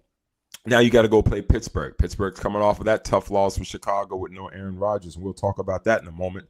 The 6-5 Steelers. And if you're Buffalo right now, you are in a situation where I've got it written right here. You are currently the 7 seed. The 7 seed. That means if the playoffs were today, they would be going to play who? Rick Watson's Denver Broncos in Denver. That would be opening weekend of the NFL playoffs if the season ended today. That means if they lose the next game, they're teetering on not making the playoffs after dominating the AFC East for all these years. And so if you're Buffalo, it's getting late early now. And Rick, this is Thanksgiving weekend. As we know, now we start to pay a lot of attention to these playoff brackets. Well, speaking of playoffs, the Bears are feasting on a last place schedule, and I watched them. They're so unimpressive. The quarterback is 32nd in the league in completion percentage, Caleb Williams. The defense is making plays. They run the ball okay. They don't necessarily have a dominant running game there. I mean, the former Rutgers star, Kyle Monangai, is their lead back now. They do have quite a few weapons outside, but this is a team that's, they took advantage of Pittsburgh without, just not the same. I'm sorry but Aaron Rodgers has got to be playing and healthy for Pittsburgh. They can't fix their backup situation there, but here are the Bears 8-3. And every time I watch them, I'm like, how did they win that game? Makes no sense. It makes no sense. It makes no sense. How are they leading that division with the Packers? I don't know. And the Detroit Lions? It's not going to last, I don't think. But yeah. Well, yeah. I think it may not last. But the one thing I like, and you and I have talked about this, what I love about the NFL more so than college football is this isn't a beauty contest. The measurement of where you are in the National Football League is about winning the football. It's your record. Yep. And so whether you get a bad schedule or a fourth place schedule because you're a fourth place team, we know that from year to year in the NFL that can change. So if you're the Bears, if someone said you'd be 8-3 after 11 games this year, we probably at the beginning of the season would have said, ain't no way they're going to do that. But here they are at 8-3, and I'm with you. Has it been impressive? Not very. But where are they? Top of the division, because it's not just about what you do. It's about what the other people in your division do. And guess what NFL also makes sure you do? You're going to play them twice. So that means that if you really don't like them being ahead of you in your division, you'll get a chance to do something about it twice. And so that's going to be coming up for Chicago. But you're right, Rick. They're 8-3. They're 4-1 at home, and they don't have impressive anything other than the fact that Caleb Williams isn't throwing it to the other team as much. And that's all they're needing from him. Sure. He's not throwing as many interceptions. And so guess what, Rick? They say, especially during the postseason or when you're trying to get to it, turnovers count double down the stretch. And so right now, Chicago Bears sitting at 8-3 aren't going to apologize for it, nor should they, just like your Broncos shouldn't apologize for it, because somewhere along the way, if you get confidence, then when you play a good team, if you're at home, you might find a way to beat them. And so meanwhile, for Pittsburgh, a lot like Josh Allen, no Aaron Rodgers, no real chance. And I don't even think he's playing great this year. He's playing off of 1 foot, clearly doesn't want to get hit anymore. The Steelers are in a situation at 6-5 where they've lost their ability to stay atop of that division. All of a sudden, the Ravens came on and took that from them. So now they've got to play Buffalo on Sunday, like we talked about, in a desperation 425 game. That game's going to mean a lot. The loser of that game is going to really be in a pickle because the schedule's not going to get any lighter coming down the stretch. And as we mentioned, the Bears, I think we're going to find out this week, Rick. The Bears play the Black Friday game at Philly. That's Friday at 3 o'clock on Amazon Prime. A sneaky good football game. I know a lot of college rivalry stuff's going on. Make sure you don't forget that game. Bears at Eagles. If the Bears win that game, Rick, when we get on here next week, we're going to have to talk about them being a little bit more, even if they win it by a point, we'll have to take them serious if they can go to Philly on a short week and win that football game. Well, the next game we talked about, and I believe I made the statement, well, the Chiefs are going to win because the league doesn't want them to be 5-6. The Bills get hit with 12 penalties, 3 roughing the passer calls. All 3 were ridiculous. And the Chiefs got the same type of advantages that they got during their Super Bowl years. It was embarrassing. The league is embarrassing. But anyway, Chiefs win in overtime. And the Colts, I thought they were a fraud from the get-go because of their schedule. And I think they're going to continue to have a dissension. But that was a game that they had in hand, and then all of a sudden things changed. Well, it did change, but 3 3-and-outs down the stretch didn't help them either. And finish the football game, Rick. We saw the same thing happen with the Eagles, and we're getting to that too. Yes, all those things are going to happen. But, Rick, I remember, and you've played too, there's times when we played some opponents. And if you all from Pulaski, I know when you all went down to play at that big old place called Salem. We knew we were going to get you already know. So you say to yourself, we're going to have to beat them all tonight. So you go into it. I know when we used to play in high school, we were the hated team. So our coach told us, don't expect anything. And in fact, we went in there expecting it to be the worst. So if indeed if you're a conspiracy theorist, then you already know going in. If you're a grown up, you going to Kansas City. What do you expect? Now, should it happen? No. Does it happen? Probably. But if you're the Colts, you were up in the game handily, and you got a gift touchdown early on an interception deflection, and you had chances to win the game. You were up 2 scores, and you had a horrible fourth quarter. I think you only had 18 yards between the fourth quarter and overtime. You had 3-and-outs to beat the band, and you let Mahomes get going. And and then they decided to go I think they went man-to-man late in the football game where zone had been working for them. And Worthy and Rice, they get open for these gushing plays that just set them back so far. And then the main thing and the reason they won that football game, though, Rick, which is really, really odd, and I highlighted it here, they ran the football. And Andy Reid, he wants to sling it. He wants to have all these plays with all this stuff. No, a lot of that game was Kareem Hunt, who ran the ball 30 times. I bet he's feeling it today. And he's got to come back Thursday. 30 times, 104 yards. Forget the yardage, Rick. You played, you know this. If someone keeps pounding you, they keep pounding you. You keep getting hit. Got to get up. Late in that game, you don't have enough legs for pass rush. And by then, Mahomes is free to go and do his thing. So the Chiefs come out with 14 points in the fourth quarter and overtime and shut out the Colts. So the Colts, who a lot of folks felt like, they haven't been outside of their building, have done it. Can we trust Daniel Jones right now? Those skeptics are feeling pretty good about themselves. The Colts are still 8-3, and they're on top of their division. But they've got the Texans, as we talked about, on Sunday at 1 o'clock on CBS.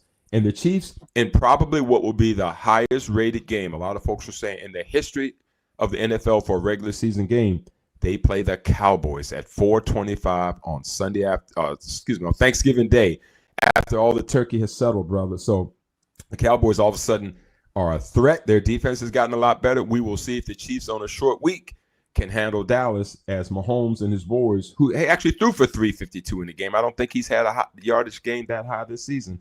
We will see how that plays out on Thanksgiving. Well, yeah, he knows he can't be touched or he's going to get 15 yards. I mean, come on. All right. Speaking of the Eagles, they don't look the same. I don't know if the things we heard about Jalen Hurts are legit. They were reporting during the game.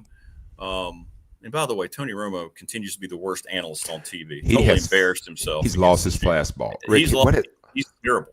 I have to mute him. What happened to him? All he is a Chiefs apologist. He was rooting actively for them. He got ripped so much on X. I saw that. He's terrible.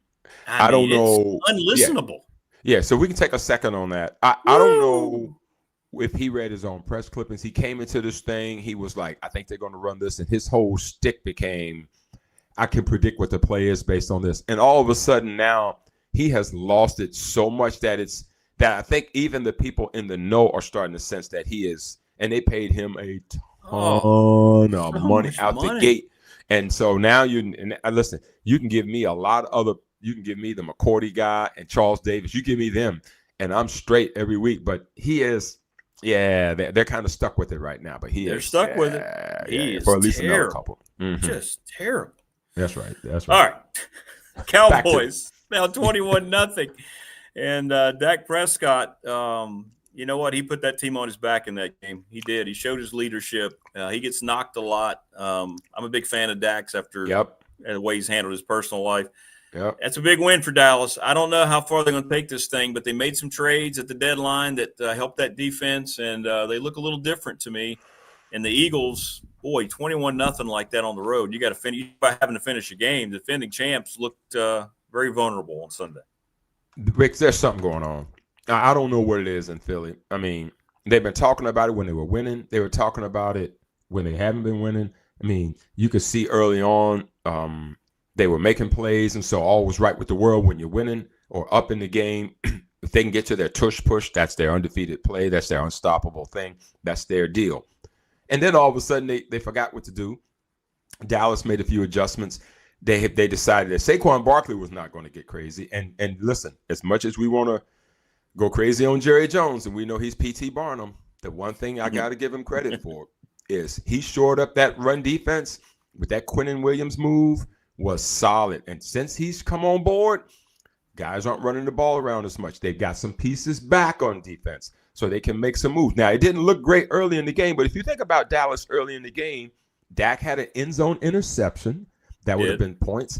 They also had a fumble by Turpin who tripped and the ball popped out on I think it hit his own guy. So they were moving the ball then.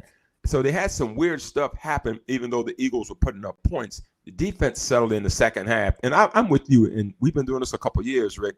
You and I have always said Dak gets way too much slander. He's an easy guy to do. I will tell you, he is the all-time passing yards leader in the history of the Dallas Cowboys. That's him, not Roger Staubach, not Troy Aikman, not Tony Romo. In fact, that Tony Romo was second. It also had me pause and go, it was only 34,000 yards. I say only because I'm a Marino guy. Marino threw for 60-some thousand. So for me, I'm thinking to myself, that's all? But he's the guy. And he's had to prove himself year after year. And I got family members galore that are Cowboys fans. And I was with my son-in-law yesterday. I was telling him last night, I go, you guys been wearing this guy out. I said, it's probably time for y'all to get off of that. I said, you can get on some other things. I said, but he's why you won that football game. And not to mention, Rick, the fact that this George Pickens guy that all of a sudden has shown up. I don't know where he was last year with Pittsburgh. I can't figure out quite why. I'm sure that's probably more of a Russell Wilson and a Justin Fields thing now that I look at them two. The fact that he is with Dak and they're not getting rid of him in Dallas. Even if he comes up for contract, Rick, they're going to franchise tag his behind the moment that they can until they get it worked out. And CeeDee Lamb is clearly looking on the other side of the field, feeling pressure because he can't catch a cold these days. And so you give George Pickens all the credit in the world. 9 catches for 146. Ladies and gentlemen, he's the new number 1 receiver in Dallas. Write it down. And meanwhile, Javonte Williams, your old guy, Rick, he looks a lot healthy. He gives them a decent amount of balance, 87 yards on 20 carries. They ran 31 times in the football game, which gives Dak a lot more balance. Dak threw it 36 times. Meanwhile, Philly decides they're going to just throw the ball all over the place. Saquon only ran it 10 times. Saquon Barkley, He only ran it 10 times. He ran it 10 times. Jalen Hurts ran it 7. So they're an embarrassment of riches, and they don't quite know what to do. Although, Rick, I will say one thing. The incredibly amazing best part of their team, their offensive line, is not quite the same. They're a little banged up right now, and so for them, it kind of shows late in that game when Jalen gets sacked. And Dallas, meanwhile, comes downfield, gets the last field goal to win the game. It was an amazing game. Probably one of the most entertaining games of the year to watch, other than watching your Broncos come back against the Giants, which was inexplicable, right? So Dallas at 5-5-1, still on the outside looking in. But, bruh, they've got a shot here. They got the Chiefs this week, and then they've got the Lions next Thursday night. So there's a chance to get ahead of some people that might be in front of you. Meanwhile, for Philly, they've got the Friday game at home against the Bears. And while they're probably going to win the division because they're so far ahead, they are limping home right now, and they can't afford another loss. 2 losses in a week would bode bad for them as they try to gain some seeding and keep up with these hot LA Rams out there. Do you buy into the theory? There was some talk about the teams kind of turning against Jalen Hurts a little bit, some of the criticisms around practice in the locker room. He played it down. Feels like there's a little smoke there about the way he is on the field. We've talked about being calm and cool, but I think at some point you need a guy to show a little bit of fire, right? He's got to have a little bit of wildcat in him. He's not that guy. It's fine, like you said it. You said it very well. When they're winning, nobody thinks about that. But now they need it. The team's not the same. A.J. Brown's a sideshow act. The whole thing seems to be getting away from him pretty quickly, and Jalen just kind of letting it happen. I don't know. I don't want him to become Russell Wilson, and he's not. I know. That's what it reminds me of. He doesn't. I'll just say it. He doesn't have the corniness-ish component that some folks think. Right. Jalen's just Jay. He doesn't get worked up, which is his superpower too. And yet there are times when you don't mind if he throws a clipboard-ish or something like that. So I think he seems like he relies on Sirianni to do all that. For him, he's just like, I'm not really turning the football over. So you guys got to like me for what I am. We lost the game by 3, not by 103. I think he feels like they're a championship mode team. But the fact that somebody is kind of saying he's doing it his own way, not taking shots, I don't want him to be risky, but don't be risk averse, because there are times when you've got to make sure that the defense knows that you will take shots, because in the NFL, the one thing that you can say about the NFL, Rick, is, and your boy Ty Grantham, I love hearing him on there, they're so dialed into what people's tendencies are that they're so gifted in at that league that if they know you're not going to do something, they will expound on the things that you will do, and you'll have no shot. You've got to trick that league into making sure they know what's going on. I listen to Dan Orlovsky a lot, and he breaks down tape, and it makes so much sense. They call the offense unimaginative to have all those weapons. They run simplistic routes. They do simplistic things, and the league is just teeing off on it. You're not going to get away with it in the NFL. And back to your Jalen part, as I finish this part of it up, there's something amiss there, Rick. I don't know if it's magnified. There is. Or if it's real, but there's something, because even when he interviewed, he says it's kind of part of the deal. He didn't say no, it's not anything. He said, "Hey, I'm the quarterback. Yeah, it's going to be part of the deal. You're going to deal with it." Yeah. So I don't know. Yep. All right, hot 4. I'm sure those Broncos are still top the top 4, right? They're in there, brother. They are in there as we wrap up Week 12 at number 4. Here's a new entry. Is the Seattle Seahawks. And by the way, Rick, they have no bad losses. Did the Vikings have that quarterback, that guy they got? Did they have him before they? Yeah, but they don't want him, Rick. They don't want him. They'll be in the market every year, it appears. They overthought them. 14-3 wasn't good enough, Rick. 14-3 is not good enough. So, we'll just let you go. And Daniel Jones, we'll let you go too. Both of those teams are combined 16-6. And meanwhile, the Vikings, I think, are 4-7 or 4-8. Meanwhile, hear about your Seahawks that are 8-3. They have no bad losses, Rick. They've only lost to the Niners 17-13, Tampa 38-35, and the Rams 21-19. That's it. Seattle will be 11-0 without those 3 losses, which are competitive games and competitive situations. The Seahawks are at number 4, and they're rising. Your Broncos are sitting at 3. They took the week off, gathered themselves, baby. They're 9-2. 9 straight wins, by the way. 9 straight wins. So they're at the Commanders this week, Sunday night, I believe, at the Commanders, brother. So that'll be, don't slip, right? That's one of those getting a little cold, but they're going to be all right. They'll be all right. They're at 9-2, and so I got the Rams at 2nd, and a lot of people be like, they're probably the best team in football right now. Your LA Rams, Rick, they're flawless right now. They're 9-2. They handled Tampa the other night, and I know Tampa's really beat up. Baker didn't play the second half. Mike Evans has been out. Bucky Irvin's out. 34-7. They've won 6 straight games. And Matthew Stafford is, I don't know how much of these games you watch, Just watch him throw the football, the arm talent of that guy. And now he's got all these weapons.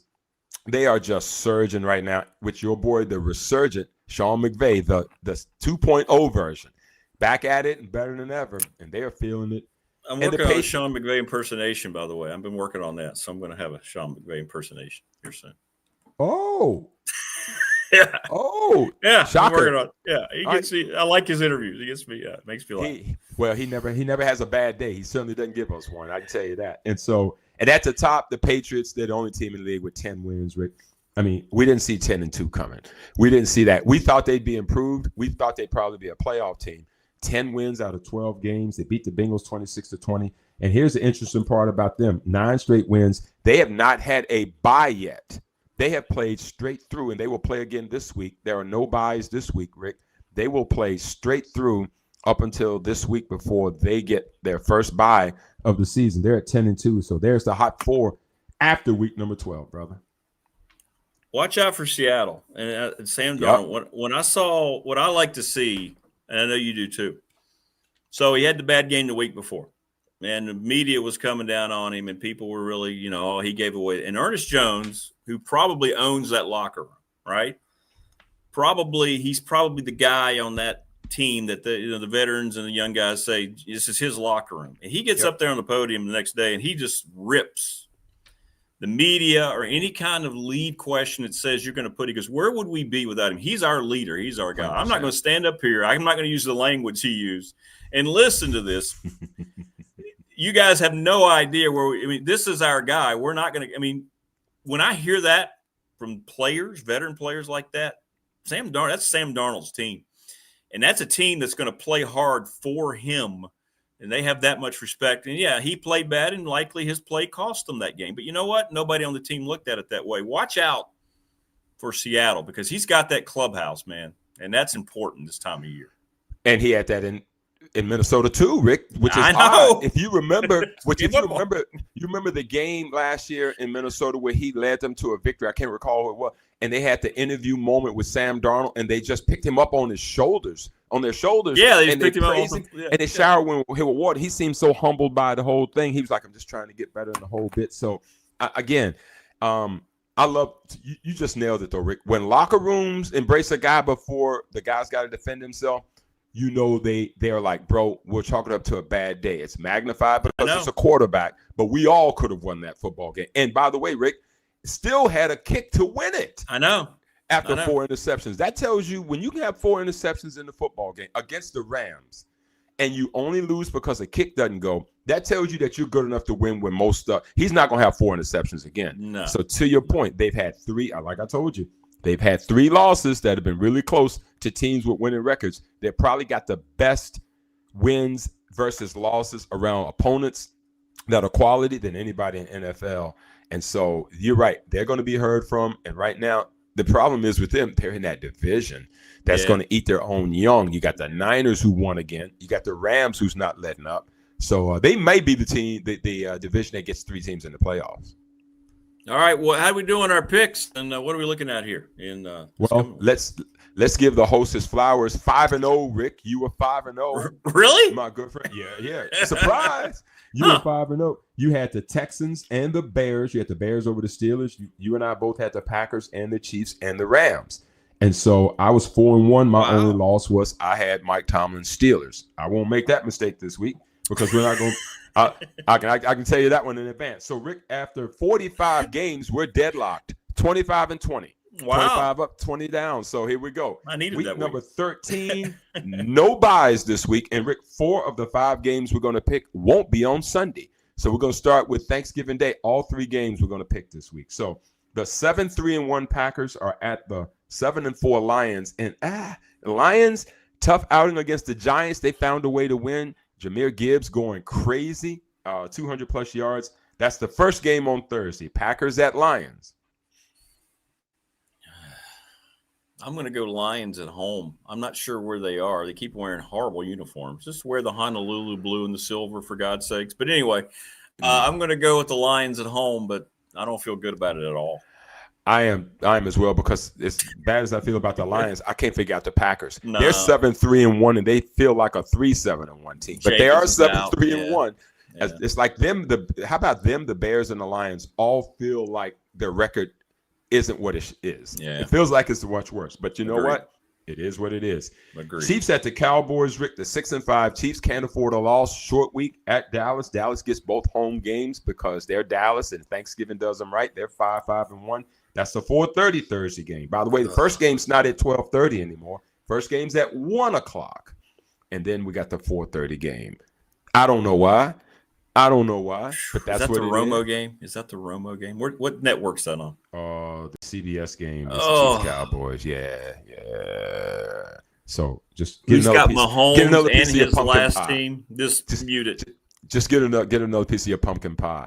I'm going to stick with my theory. I think the league's more loyal to ratings and Chiefs than they are Jerry Jones, although they are the biggest brand in all of professional sports, the Dallas Cowboys star. So who's going to get more calls? Mahomes.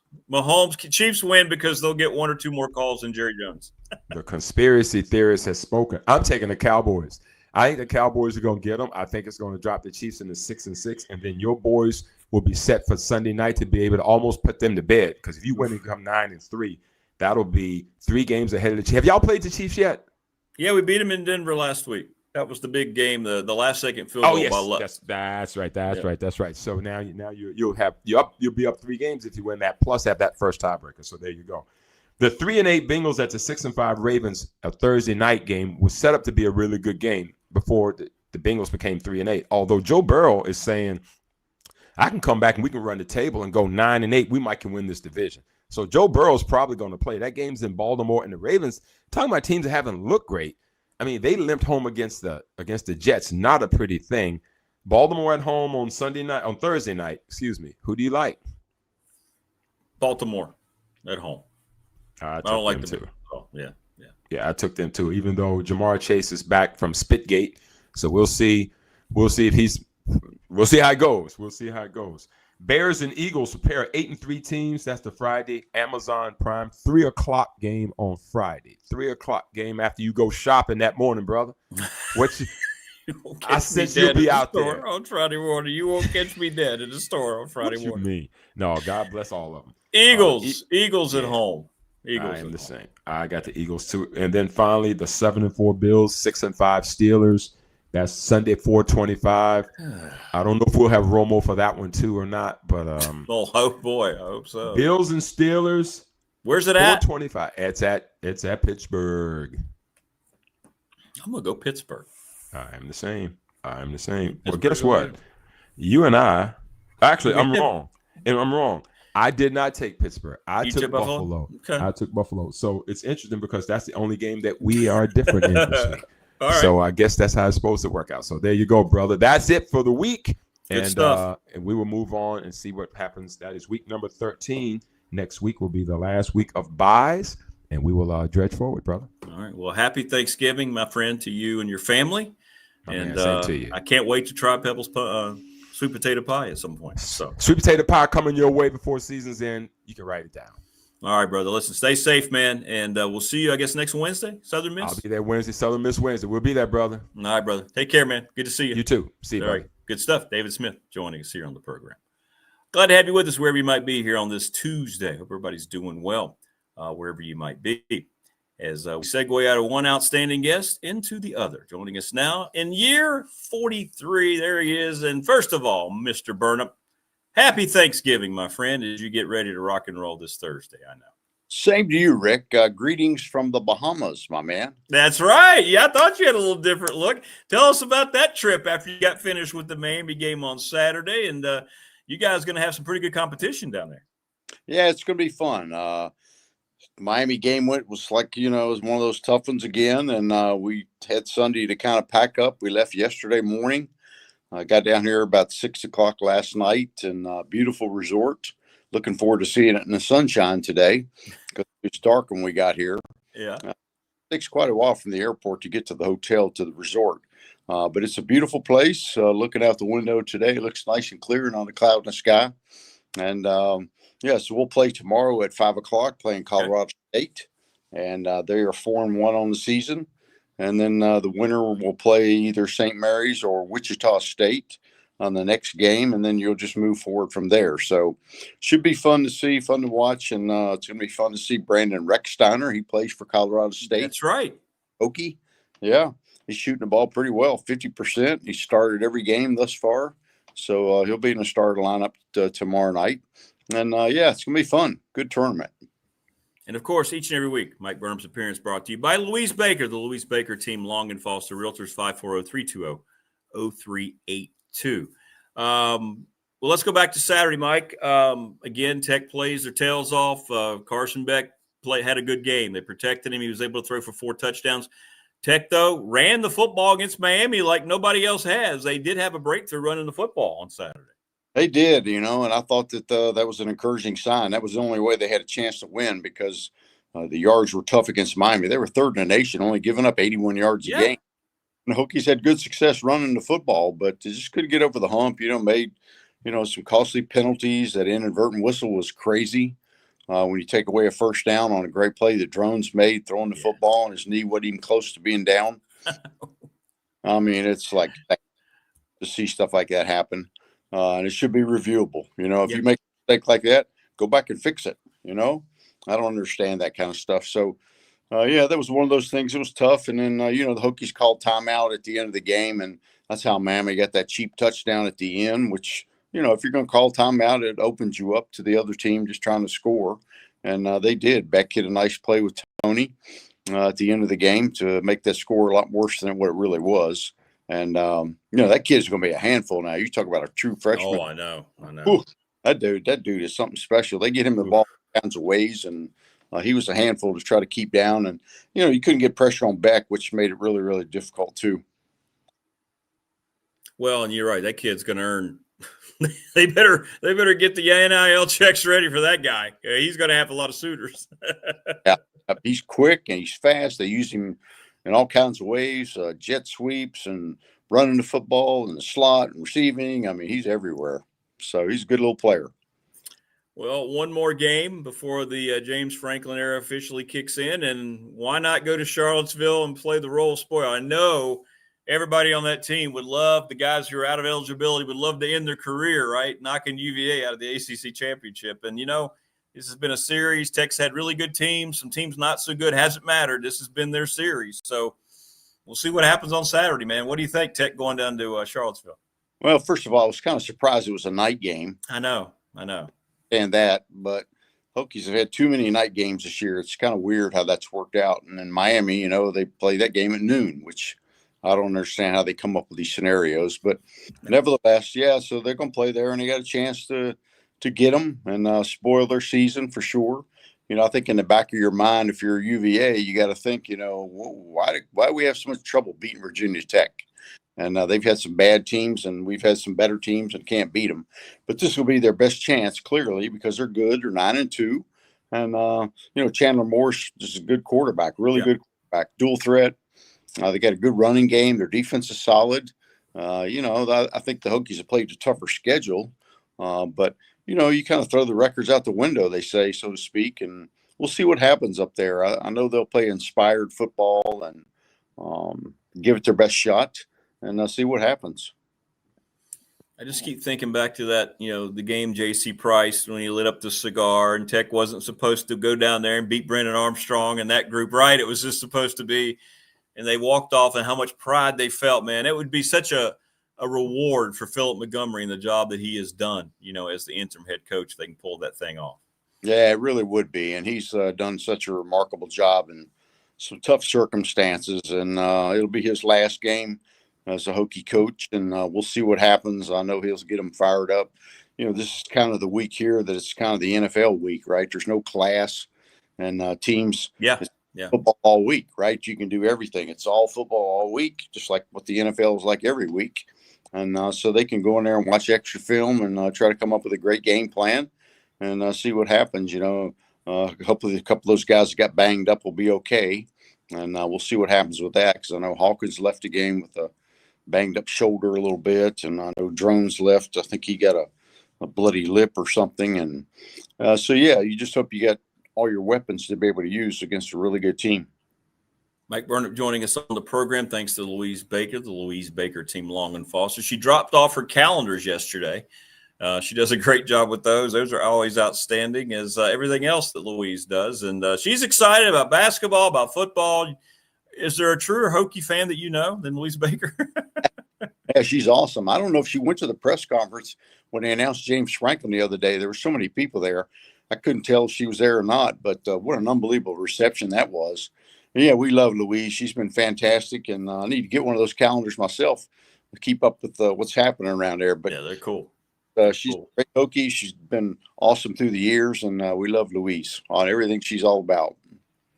Well, I want to commend you, and Bill did a great job talking with Coach Franklin, that interview you had on the podcast. What were some of your impressions now that you had a chance to sit down one-on-one and kind of listen to the answers to the questions and how he came across getting ready here to start his program in Blacksburg? I can see why he recruits well when you talk to him. I mean, he can sell, and he can sell his program, and I know that's why he's been successful through the years. You know, he talks about it's about the players. It's not about the coaching. And he's a player's coach, and he's going to push everybody.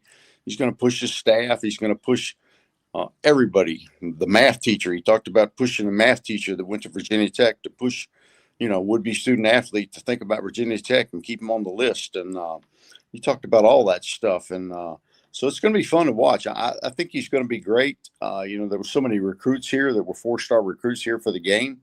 And there's 2 recruiting weekends. One was last weekend, and this one coming up this weekend.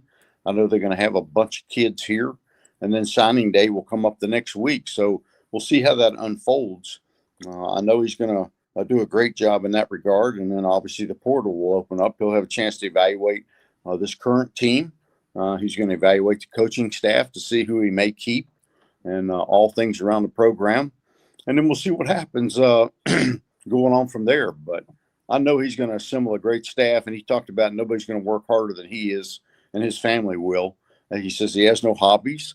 This is it. He coaches football, and that's what it's all about. And I think everybody's excited. They got a jolt for sure last week with him being announced. And, it may have took away a little bit. I can't imagine as a player that hard to be kind of hard to focus on Miami when you got so much other stuff going on. Not that Miami wasn't going to win the game or be better. They were. But yeah, that had to be a tough week for Coach Monty, just keeping those kids exactly on the track. Yeah. Yeah, it had to be tough for him too in a lot of ways. It was almost like it was a secondary thing, and but he got him through it. But any inclination on when he might start announcing staff members? Did he give you any kind of clue about when that's going to start falling in place? Well, it's interesting, Rick. He's got 9 guys here now. And so he told a story about, I had 9 guys I wanted to bring with me. These are guys that are in recruiting and support staff and all that. He said, I had 9 of them. He said, I asked them, I said, will you come with me to Virginia Tech? He says, I don't know what your job title is going to be. I don't know what you're going to make. I have no idea where you can live. But, if you want to come with me, I'll take care of you. And every one of them, he said, every one of them said yes. So he's got those 9 guys here already that are working. They're staying and working out of the inn at Virginia Tech. And those guys are just there. And so I'm sure he's going to start assembling a great staff. Penn State's season will be over here soon as well. And, we'll see what happens with that. But I think it'll be sooner than later that he'll get the guys in place. Well, and the thing, too, I get getting questions about, and just like I said all along about this search, I wasn't worried about it with Bruce and Bud leading the head of the snake. I knew they were going to get a good coach. I'm not worried about the talent level. He's going to recruit. You just said it. That's his main strength as a coach. There's going to be exceptional talent. This thing's going to flip over. I know people are going to be looking at certain recruits, and maybe we'll get discouraged, but I'm telling them, don't worry about it. He's going to have that part covered, right? Especially now that Tech's got the money to go out and make them as competitive as they're going to be in the NIL race too. Yeah, there's no doubt. He's going to bring the players in. I mean, there were so many 4-stars here the other day, and, you hear these things about, you can't talk about recruiting in terms of names, but right, big-time names here. You got to get a quarterback, obviously. You probably got to get 2 quarterbacks that can play. Yeah. And that'll be certainly a big key for him.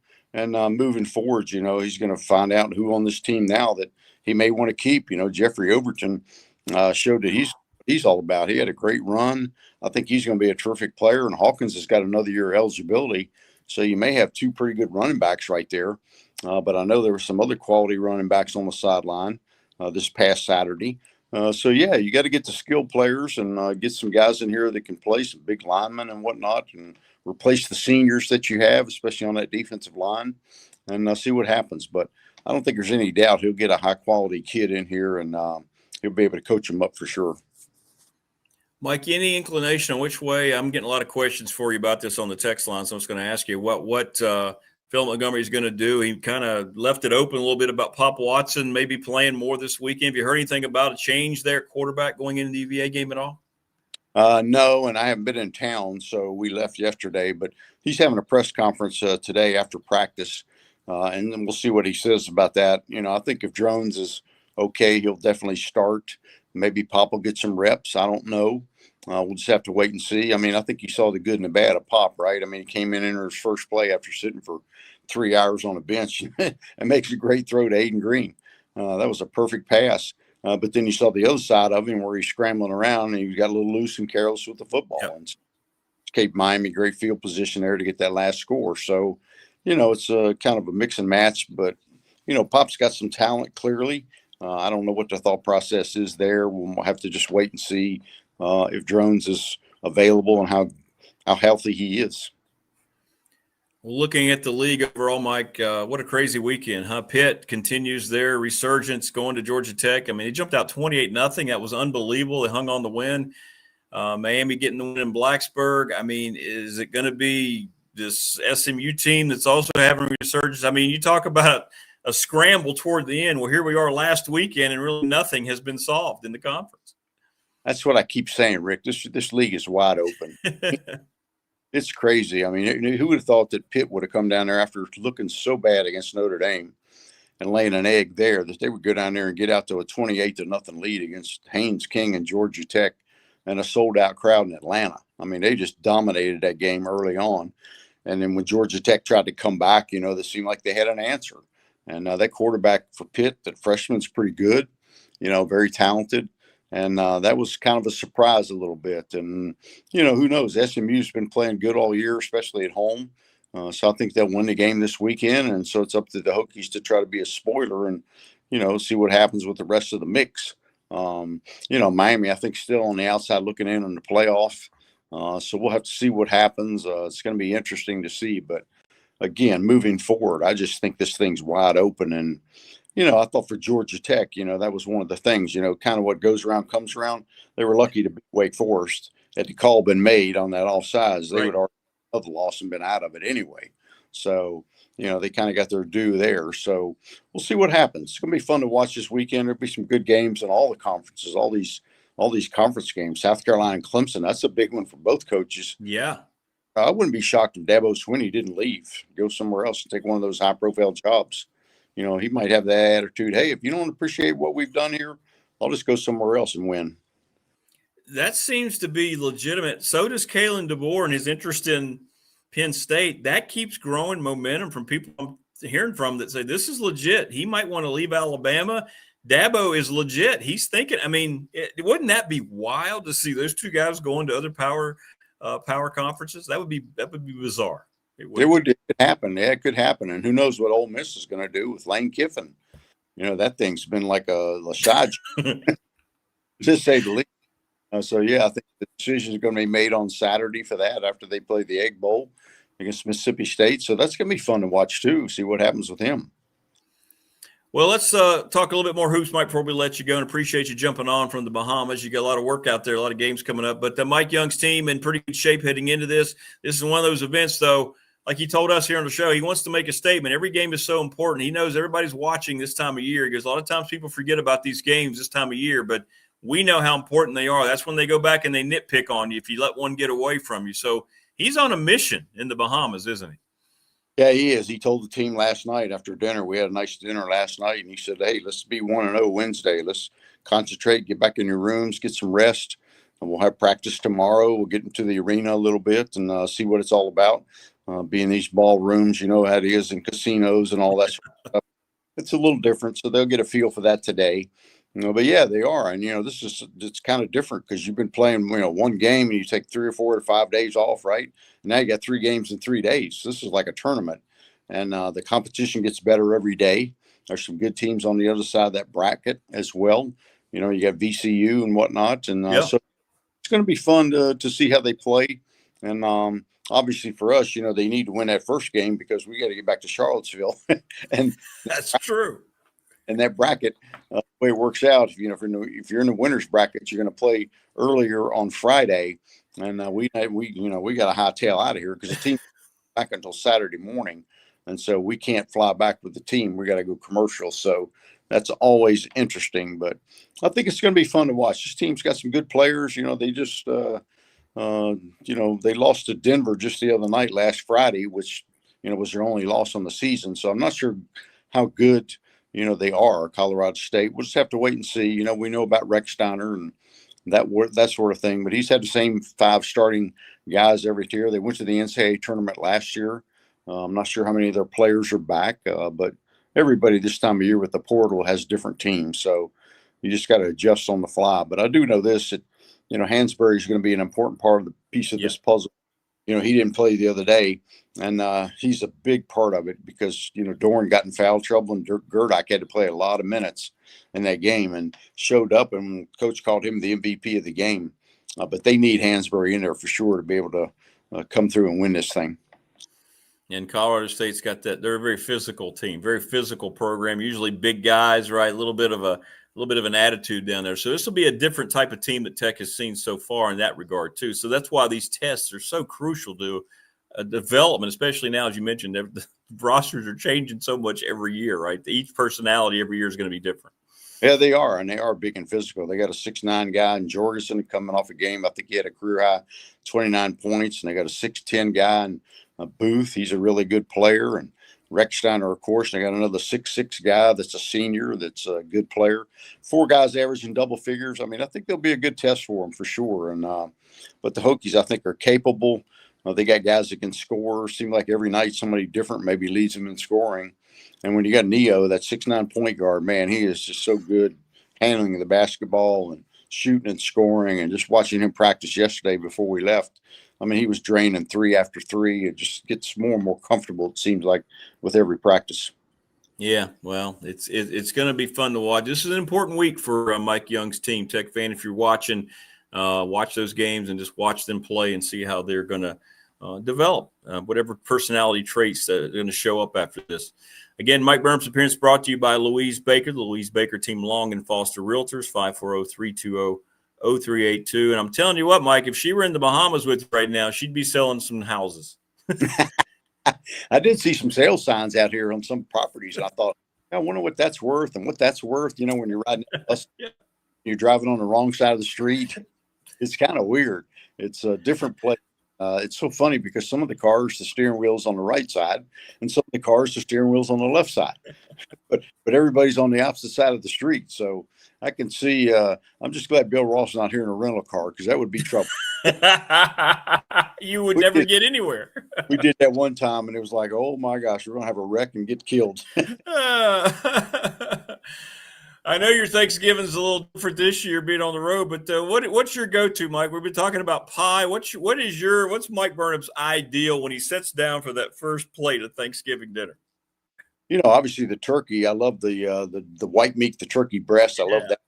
Stuffing is great, and something with sweet potatoes in it, whether it's some kind of a casserole or whatever, and some green beans, maybe with some onions, some dried onions or whatever on top.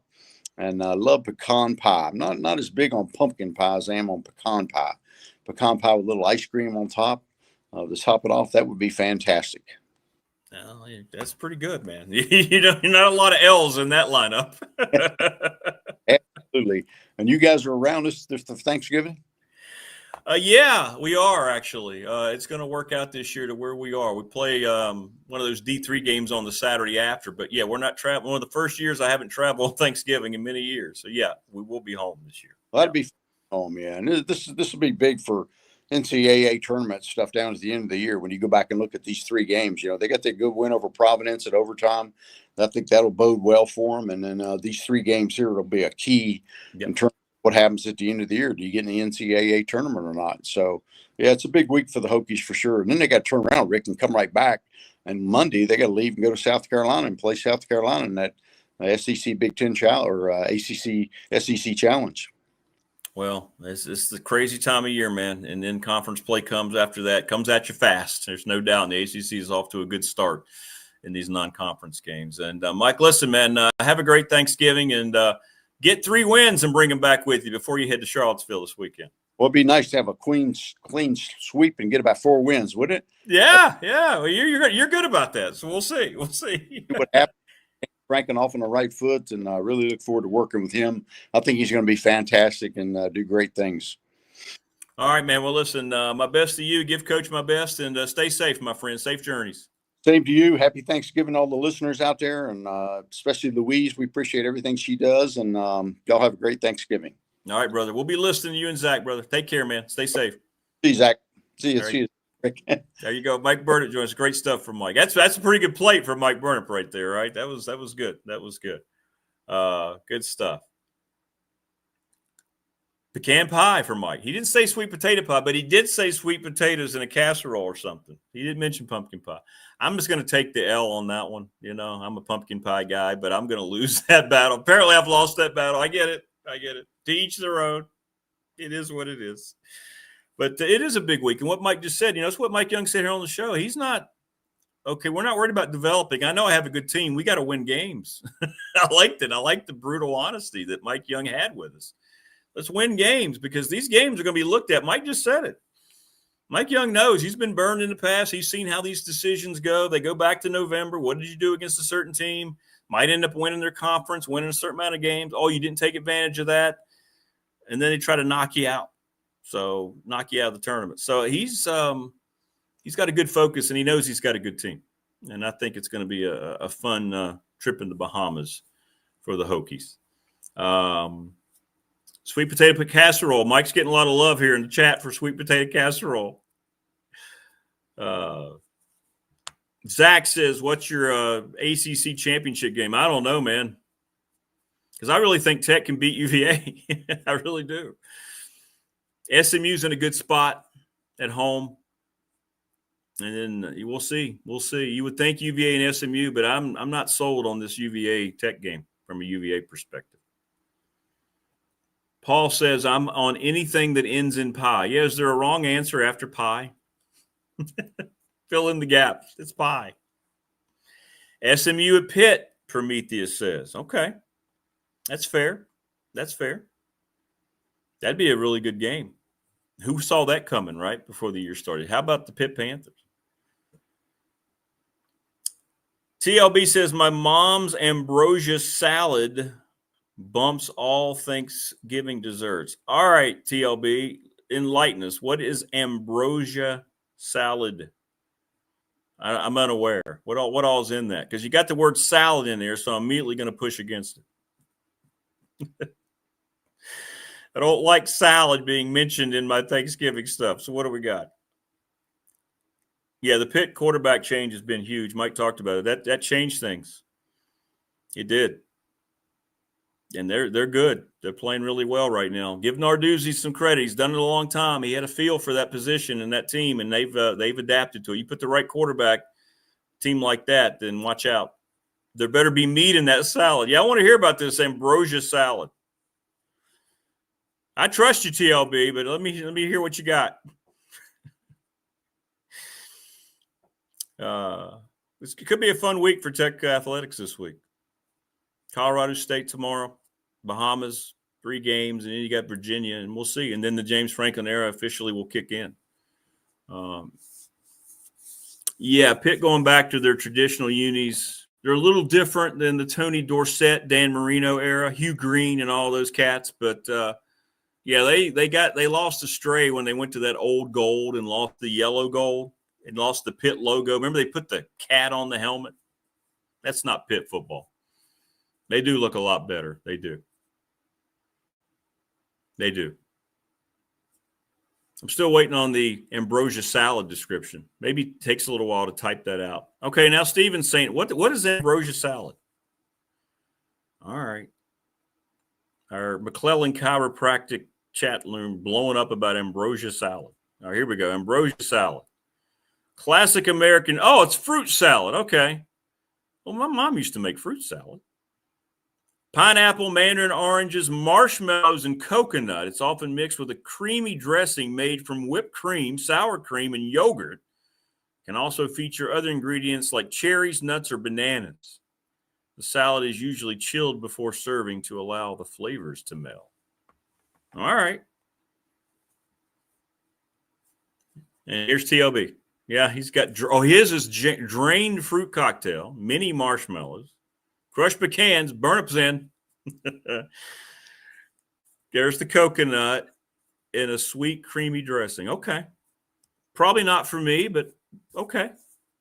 That's good. That's good. There's no wrong answers. It's Thanksgiving. There's no wrong answers. I'll tell you what I miss too. Thanksgiving. I mean, we have the NFL games, but boy, I miss Madden and Summerall or any game Madden in the Turducken. Best NFL analyst ever for a lot of reasons, but the way he would get so into the turducken, cooking the duck inside the turkey. And he would always have it up in the booth. And Pat Summerall was such a great straight man. Man, those were classic broadcasts. And they'd be up there showing how they prepared it on the Madden Cruiser. And then he'd award the player of the game or maybe two, and they'd have a drumstick and they'd be eating it on the field. Man, those were the days. Those were the days. Well, I'm not going to push back on you, Prometheus. Why not do ribeye steaks? I mean, you can do ribeye steaks every day of your life. Ribeye steaks on Thanksgiving, yes, have some. If you're going to have ham with turkey, you might as well add a ribeye steak. Good stuff. Good stuff. Stephen is in on pumpkin pie. Thank you, Stephen. You and I are in the vast minority, my friend. Sorry about your yellow jackets. I've just, like I said, I've had to throw down the sword on that one. I've accepted defeat on that one. But I know that's what I like. That's what I like. Good stuff. Good stuff. Yeah, Pat Summerall was outstanding. That was just the dynamic they caught. And John Madden said, I was with the Raiders 10 years. You shouldn't be somewhere more than 10 years. He went immediately into it. It just took off. He brought that same coach's enthusiasm. He set the standard, and no one has replaced him. And those were such great, great days, remembering all those broadcasts, man. So good, so good. The telestrator, he brought that into the forefront. He broke the mold, man. He set a lot of standards. He did. And everything was legitimate passion about the game, And he could talk about other things and implement it. He had such a natural skill. I know Al Michaels, the great Al Michaels, said that some of the best times, the best analysts he ever had, he got mad toward the end of his career and really appreciated that. TLB's pro pumpkin pie. Pumpkin pie guys unite. Yes, there's not many of us, apparently. Boy, David Smith hates pumpkin pie. Wow. Derogatory comments from David on pumpkin pie. My goodness. No. John Summerall, it's spelled differently. He'll be a Power 4 coach, but no, it's a different guy. That's right. Georgia Tech and Georgia. Rivalry week. I don't think I get too excited, though, Stephen, after the Pitt game. Yeah, I know it's a rivalry and it changes. That's what I'm saying about Tech. I just have this feeling. UVA's got to show that it can become a rivalry again. It's not a rivalry right now. It's Tech's game. It's Virginia Tech's game to go down and win. That's what they do every year. Circumstances haven't mattered. I go back to JC, how great job he did as the interim coach, sitting out there with the cigar. I'll never forget that. He came on the show right after that. And you could see a scenario like that again. What a better way for Philip Montgomery to go out.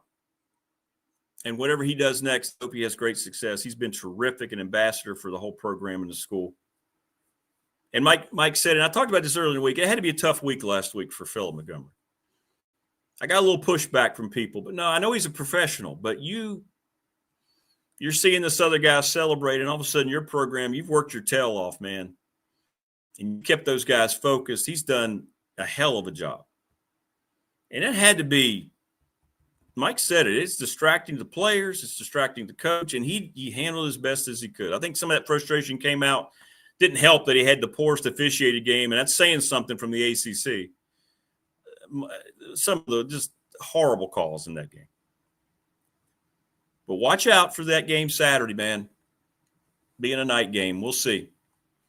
We'll see. UVA, show that you have arrived. Show that you've turned it around, but beating the rival you can't beat. Right? Show it.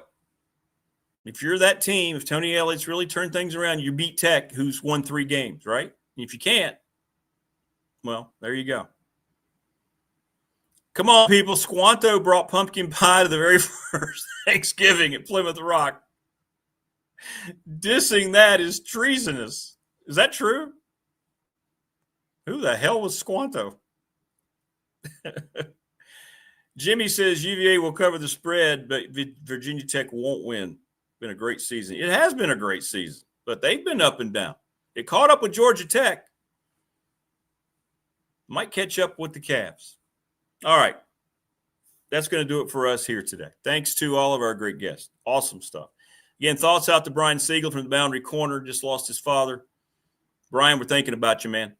We are. Thanks to Marvin in Miami. Thanks to David Smith. Thanks to Mike Burnop in the Bahamas. Thanks to Louise Baker for presenting Mike here on the program.